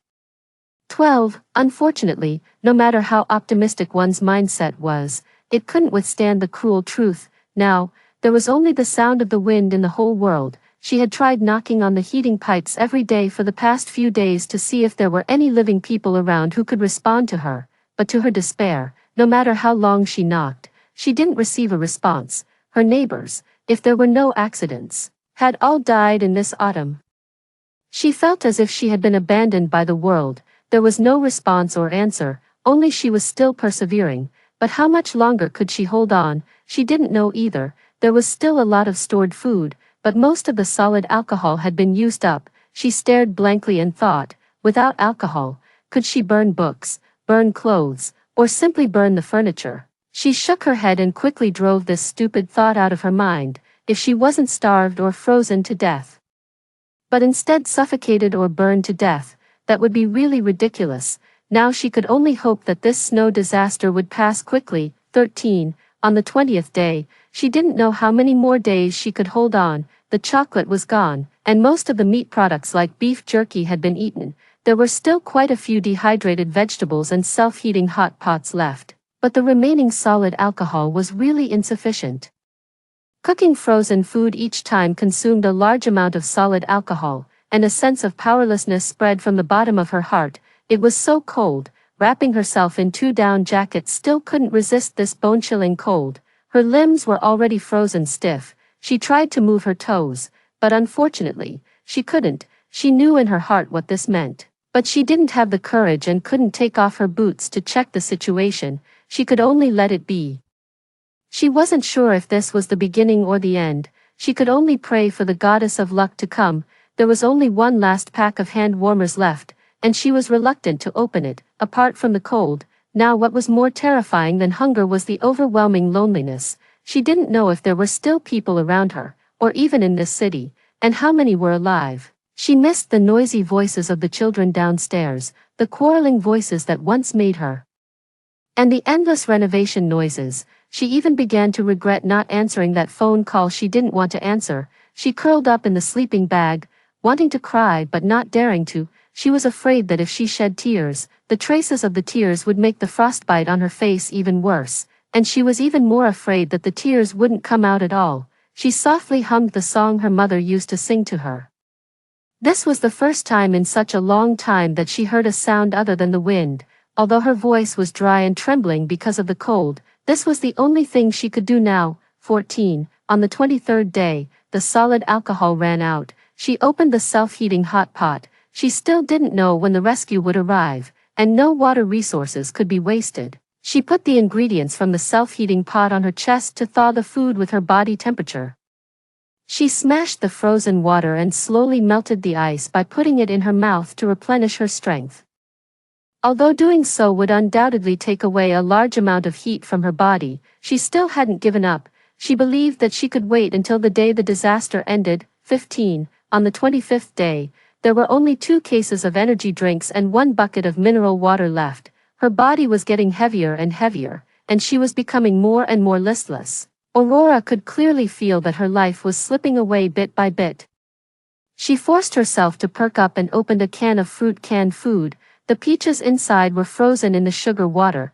She used a fork to poke at the ice formed by the sugar water bit by bit and licked it all into her mouth. The sweet taste melted on the tip of her tongue, and the frozen peaches had a different flavor. She was immersed in the happiness brought by the sweetness. She suddenly thought of the little match girl and felt that this can of canned food was like the lit matches. But what it lit was not hope, but comfort to herself. Aurora shrank back into the sleeping bag. The layers of clothes and quilts on her body made it hard for her to breathe. Was this the end? Was she really willing? Absolutely not. There were so many cities waiting for her to explore, so many delicious foods waiting for her to discover, and so many interesting things waiting for her to experience. As long as there was still a glimmer of hope, she couldn't give up. But what should she do now? 16. The change in her mindset made Aurora's desire to survive reach its peak. She closed her eyes, and N+1 ways to survive emerged in her mind, but she rejected them one by one. There must be something she hadn't noticed. She slightly stuck her head out of the sleeping bag, grabbed the dehydrated vegetable pack beside her, and forcefully tore open the packaging. The vegetables inside popped out and scattered on the ground. She used her hands to gather the scattered vegetables together, brought her mouth close to the vegetables, and started eating right on the ground. Strictly speaking, it wasn't really on the ground. Accurately, it was in the bedding. She suddenly remembered that when she was a child, she secretly ate biscuits in the bedding with the lights off. She thought she had done it perfectly, but in the morning, she was still severely scolded by her mother. However, it also taught her a lesson that biscuit crumbs couldn't be casually swept under the bed because her mother would find out. Her mind was filled with a jumble of thoughts. Suddenly, she saw a small pile of unused heating packs from the self-heating hot pots in the corner of the tent. This thing could generate a large amount of heat. Perhaps it could be used as a temporary small heater, but the mineral water was indeed running low. Would using energy drinks cause problems? And would the water vapor make the tent frost over? Aurora was caught in endless entanglement. In the end, she still decided to give it a try. She opened the last bucket of mineral water, used a small hammer to break off a small part of the ice, and then put the ice into a plastic bag left from shopping before and tied it up. After doing all this, she carefully put the bag into her arms through her clothes, planning to melt the ice with her body temperature. When she put the bag into her arms, the coldness on her chest immediately spread throughout her body, making her shiver all over. She hugged herself tightly with both hands. As luck would have it, she succeeded. When the hot water vapor rose, Aurora was on the verge of tears. Finally, she could see a glimmer of hope for survival again. She sealed the tent tightly and greedily enjoyed it, not letting a single bit of heat escape. 17. On the 30th day, the snow seemingly stopped. When she crawled out of the tent and was about to knock on the ice for warmth again, she suddenly noticed that the room was much brighter than before. Listening carefully, the sound of the wind outside could hardly be heard anymore. The window had long been covered by heavy snow. Usually, the pitch-black room actually had a faint light today. Aurora was immediately invigorated. If the snow stopped, there was a possibility of being rescued. And the following days would no longer be a long and aimless wait. She crawled out of the tent, almost rolling. She wanted to go to the window to see clearly if the snow had really stopped. She was horrified to find that her feet had no feeling at all. The previous pain and numbness had also disappeared, but the horror and sadness only lasted for an instant. She had no time to think about these things now. The instinct to survive made her temporarily forget all this. She struggled to crawl to the window and put her ear as close to the window as possible. There were hardly any other sounds outside the window, only a faint trace of wind. She tried to exhale with her mouth, hoping to melt the ice and snow on the window a little so that she could see the outside situation with her own eyes. Unfortunately, the ice and snow were too thick, and she didn't succeed. However, being able to confirm that the blizzard was over was already the most exciting thing for her. She tried her best to crawl back to the tent. She didn't know if it was a psychological effect, but she even felt that the temperature didn't seem to be that low anymore. 18. On the 31st day, the sound of the wind outside completely disappeared. Aurora was well aware of the saying, "It's not cold when it snows, but cold when the snow melts." She took out all the heating packs from the remaining self-heating hot pots and self-heating rice, and in advance, she smashed all the ice into pieces and divided them into the empty boxes of the self-heating pots. Then she neatly arranged the boxes with ice in the tent, preparing for the subsequent work. Aurora roughly took stock of the remaining supplies. The solid alcohol and hand warmers had been completely consumed. There were still 43 heating packs left from the self-heating hot pots. There were still a lot of food in the self-heating pots, dehydrated vegetables, and instant soup. There were also 2 cans of canned food left, and 1.5 cases of energy drinks. She could still hold on for at least 15 days. In order to enable the rescue team to find her more quickly, she pulled out the quilt that was originally laid under her, tore the colorful quilt cover into strips, and twisted them into the word SOS.